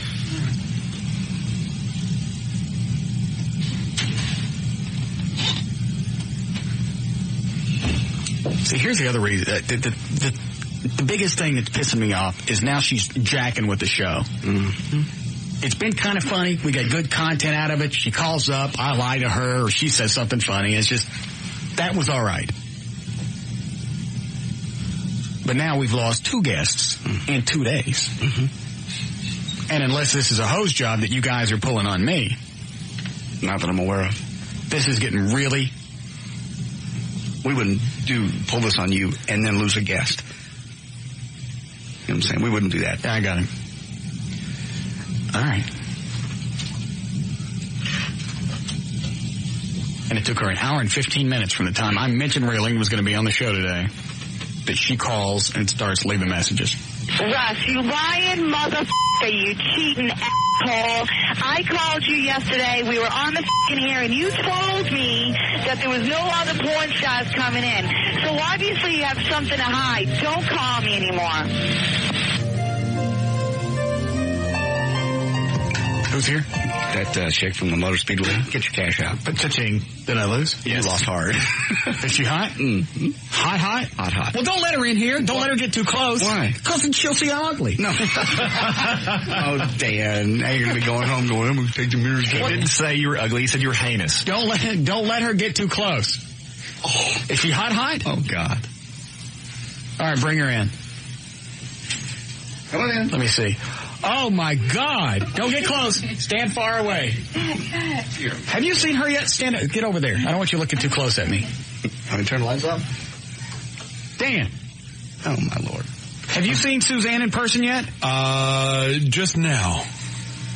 She's gorgeous. Absolutely gorgeous. And she's got the little belly? How did you get hooked up with the Sanderson Foundation? From Teaching School, the people that I was involved with in Plano. And it's a great organization. She teaches school, or used to teach school. We never had teachers that looked like her. We had big, old, fat ladies with nasty, gnarly hair and hair growing out of their ears. Broombach. Yeah. Remember, that was one of the teachers I had in college. We called her Mama Broombach. Big, fat woman. She's dead now, so I can say that. Okay. Did you learn your multiplication facts? Damn. Look at that little flat there. That natural beauty, too. Not too much makeup at all. Yeah. Everything looks real. Yeah, and how about the car? Yeah, screw the car. Guess what I'm thinking right now? I don't know. I'm really kind of nervous to even... Just guess. Guess what I'm thinking. I think you're excited about going out to the event, right? No. Guess some more. I'm going to stand here until you get it right. The first thing that came into my mind, and as soon as you walked in, I thought what? Blonde, lost with directions. No. Tummy. No. Flat. Mm-mm. What he said on the air. I didn't hear. Okay. I didn't hear. Write it down for it. Help me. I didn't hear that. The same thing that all guys think when they see you for the first time. I did hear that part. Yes. Exactly. That's what I'm thinking right now. Oh, no, I better stand like this.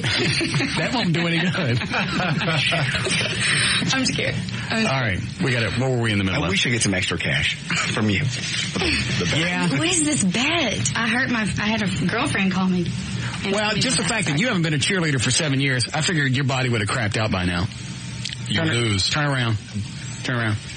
Pull it back your shirt up a little bit. It is. Pull it. Are you Jesus. Oh, my God. Are you modeling at all? No. Why not? No, just because. Your husband won't let you? No, that's not it at all. Oh. No. You should. Just doing a lot for charity. Pull your little shirt up just a little bit. Let me see. Well, it scared me, actually. Let me see. Pull up. No belly rings. Can't do any of that. Well, that's okay. I don't like the piercing no stuff. Tattoos. No, that just... Why take a perfect canvas and put a mustache on it? Well, especially when you teach. The kids kind of look at you. I don't know what I'm saying. I know you've completely lost control. Why take a perfect canvas and put a mustache on? I mean, like a Mona Lisa and stick a mustache on it. You know what I'm saying? There's no reason to ugly up that thing. I thought you were noticing my Alice Cooper t-shirt. Oh, is that what that is? Yeah. From our event that we just did last weekend. We went out to his charity event out in Scottsdale with the Sanderson Foundation. Yeah. Guess what I'm still thinking? Hold the thing up, Eddie. That's what I'm still thinking. At least it wasn't out loud. Eddie wrote it down for us so she doesn't forget. All right. Let me play the rest of this tape. While I still think... That. Wow. Have you heard the tape of my stalker yet? No, I have not. Okay. Dennis is going to be excited about If you're not going to pick up the phone, I totally understand that something's going on. I mean, this is just ridiculous. You little piece of shit. You said that you wouldn't be doing this anymore. Obviously, you have something to hide because you would have told me this yesterday. This is bullshit. I can't believe that you play with my emotions like this. You know, I'm supposed to be jealous and you're cheating the shit out of me, and I'm so sick of this shit. You know what? If you don't even have the decency to pick up the phone, don't even call me. You call me every 48 hours to see where I am and what I'm doing. And then I'm going to eat with you all the time. Do you call her just every couple of days? I can't remember the last time that I actually called her. Off the air. Who's calling who? Is she calling you?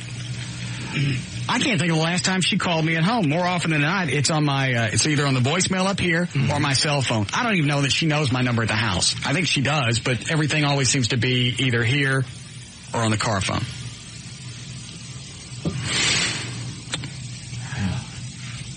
I'm like, you call me all these freaking pet names, Sweet Pea, Love Monkey, Sweat Monkey. All right. I had hit the delay. That one was a little close. Yeah. David missed a word. Yeah, I think so. All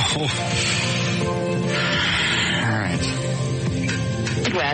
Maybe I should just call Bruce Kahn.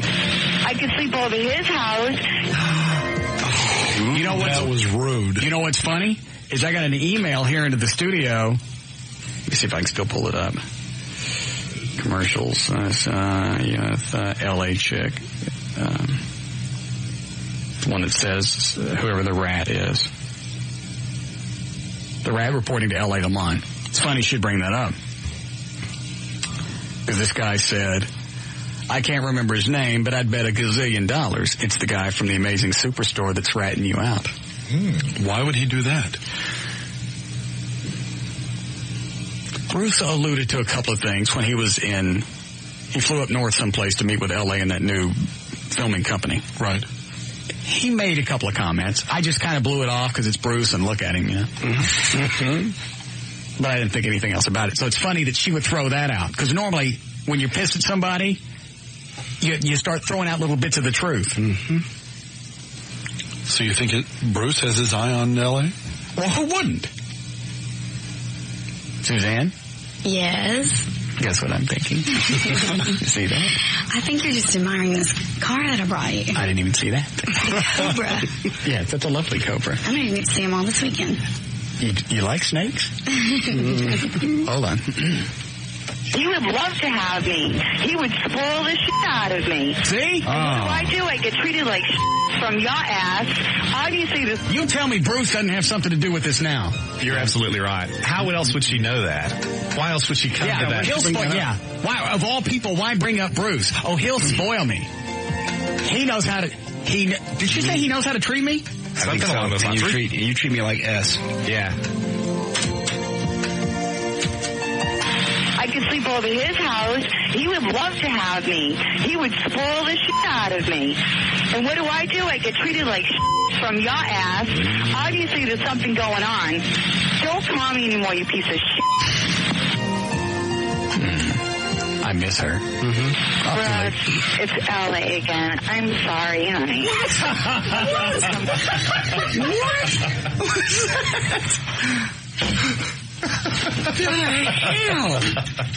Bipolar. She doesn't even need you for this relationship. Just your voicemail. Oh, my God. Sounds a little go away, come closer. Oh, my eyes. Say that again. Do we have to break, Eddie? Yes, we do. All right. Here's what we'll do. We'll break. I'll play the rest of this. Mm-hmm. I told you I could milk this till 7 if I worked it right. Good work.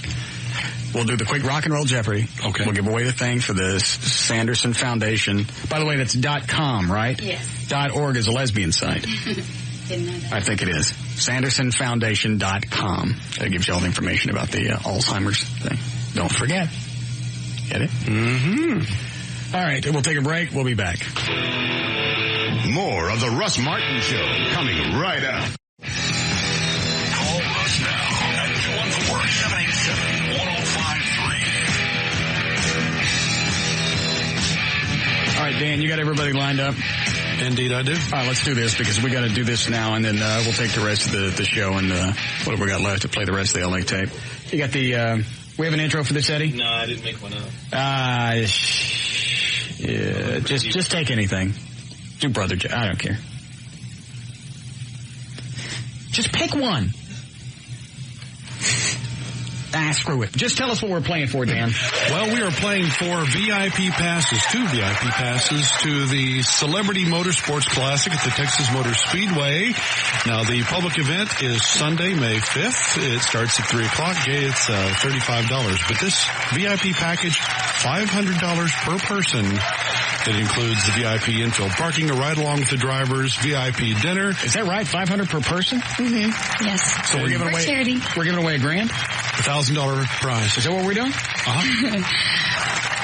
Is that right or not? I actually thought that it was actually general admission for the concert. What do you have, Dan? Well, what you told me was 2 VIP passes, right? You talked to Steve, so yeah, 2 good. VIP passes. Everything's good. Everything's good. Let me see your belly again. Eddie, hold if you keep talking about the Eddie, hold up the sign. you keep talking about the event, and we got to get all the girls out for Dennis Quaid. Yeah. Oh, they've been calling. Oh, they'll be. I assure you. They're excited. All right. Was that it? Was that everything? Yeah. All right. All right, Brandy, you ready to go? Yes, I am. What do you do for a living? I'm a student. What about you, Ronnie? I'm not a pirate. And shut up, Ronnie. What about you, Jackson? I run a warehouse, man. Okay. All right. We'll be playing Jeopardy. The category will be porn, the porn industry. You like that, Suzanne? Yeah. Well, we had this for earlier, and the porn chick didn't show up, and we got to give this stuff away somehow. You're right. Are your teeth? Your teeth? Real? Yeah, they're real, but look how white they are. I know. I think it's the lighting, but thank you. Yeah, and that's what it is. And I don't smoke. Oh, you don't? No. Isn't it perfect that the only beam of sunlight in the room is right on her face? And you know, I was just thinking, as the sunlight is hitting her, Eddie, hold up the sign. That's what I'd like to do. All right, everybody ready? Your name is your buzzer. If you know the answer, say your name and make sure you form it in the form of a question. Here we go. As if doing 500 men in 10 hours wasn't enough. Go ahead, Ronnie. What is the Houston 500? Yes. She went on to do 620. Mm-hmm. Next one. GOT stands for this position. Brandy. Go ahead, Brandy. Girl on top? Yes. Make sure you do that in the form of a question. Sorry, Next one. How he became famous, how he became a porn... Go ahead, Jackson. It was Ron Jeremy. Yes. How he became a porn star is as much a mystery as the true origins of Bigfoot. It should stand for Worn Totally Out, but DP actually stands for this.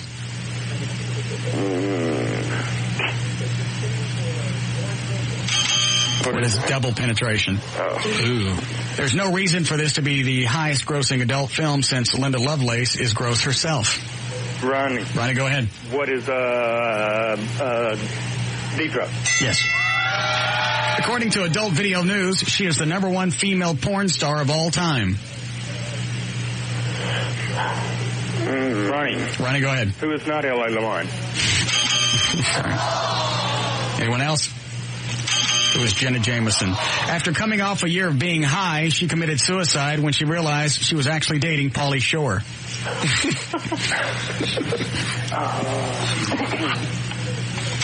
Who is Savannah. If you have IRGB on your resume, this is what you've done before. I know. With his interracial gangbang. Before his career... Suzanne, you having a big time? I can't say that that's added to me. She just looks like she wants to get out. If you feel like you need to leave, it's okay. Eddie, hold up the sign. All right, next one. All of this is for the Sanderson Foundation, which is an excellent cause. You're right. There's no reason not to suffer through this. You're right. Plus, who's going to remember? Before his career petered out and he died of AIDS, he was one of the biggest porn stars of all time. Ronnie, go ahead. There's John Holmes. Yes. He uses most of his $400 million from porn to build ramps in his house to hustle around. Jackson, go ahead. Who is the Playboy guy? What's his name? Anyone else? It was Larry Flint. A couple more and we'll be done. She is the porn star. Brandy. Go ahead, Brandy. Who's L.A. Lamont? Yes. That has become the personal love monkey of a local radio personality. The gooey climax of a love session is called this in the adult film industry. Ronnie, go ahead. What is bukkake?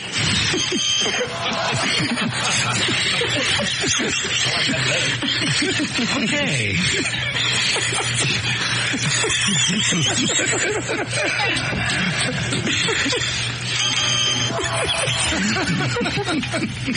I'm learning a lot. That's wrong. Don't write it down. It's something else. What is the money shot? Last one. It's the Japanese word that means a heavily glazed donut. Ronnie, go ahead. What is comes from something on gas? Take a point off for the... I can't believe you did that. I know. What's the score? Ronnie and Jackson ended up with 0. Brandy has 2. All right. So Brandy gets them both? Brandy gets them both. Congratulations, Brandy. You've got VIP passes to the Celebrity Motorsports Classics this weekend. All right. The Texas Motor Speedway. The website is what? All the information is there. It's on SandersonFoundation.com. All right. Eddie, these spots, is this going to take us into Lycus, or we have to do this and come back? And come back? All right, we're going to hit Lycus late. We'll be back. More of the Russ Martin Show coming right up.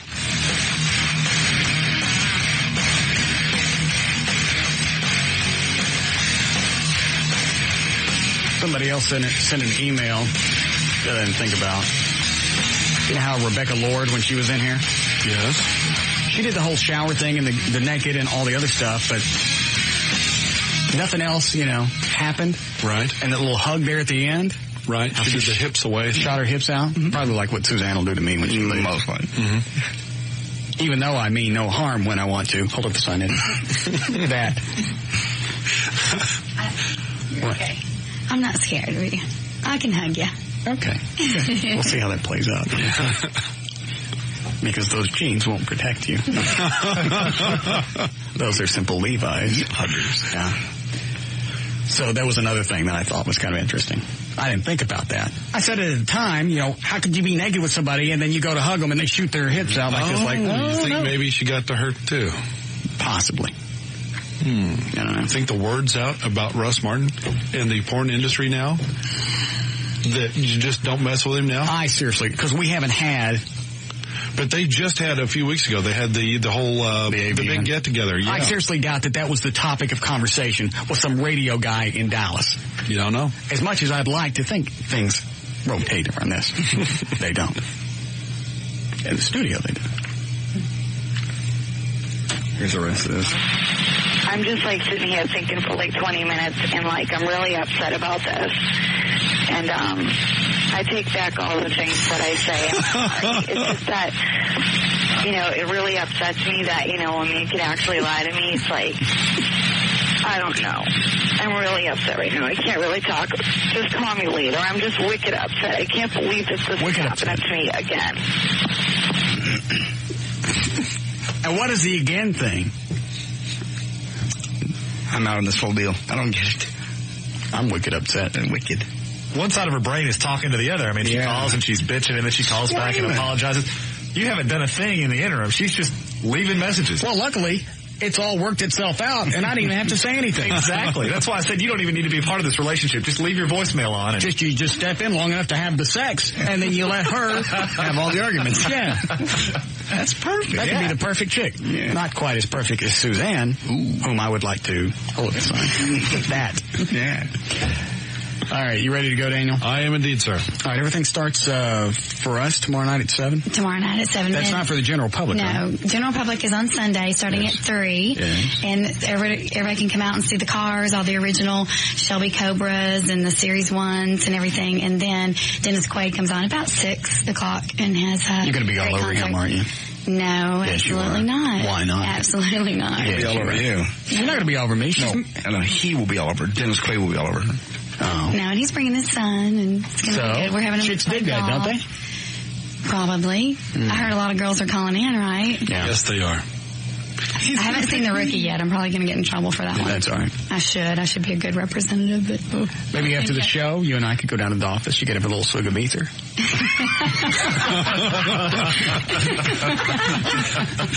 Would you like that? Does that work? Yeah. For Russ? Yeah. That's for me. He calls it foreplay. Yeah. All right, well, if you want to find out more about what's going on at the Texas Motor Speedway this weekend, just go to the SandersonFoundation.com website. But to learn more about the Russ Martin Show, to email anyone on the show, to get in the studio audience, to make a donation to the Russ Martin Listener Foundation, or to get on the show's weekly email list, simply go to RussMartin.com. To see the shocking perversion that is J.D. Ryan, go to JohnDavidRyan.com. Visit Eddie's fascinating and dangerous website, go to EddieBoyd.com. To email us during the show, and only during the show, use the Russ Martin Show at hotmail.com. To contact Everett Newton at his law office, call him at 214-823-LAWS or go to DallasAttorney.com. For more information about the rest of the station, go to KYNG.com. All right, see you guys Monday. Bye-bye.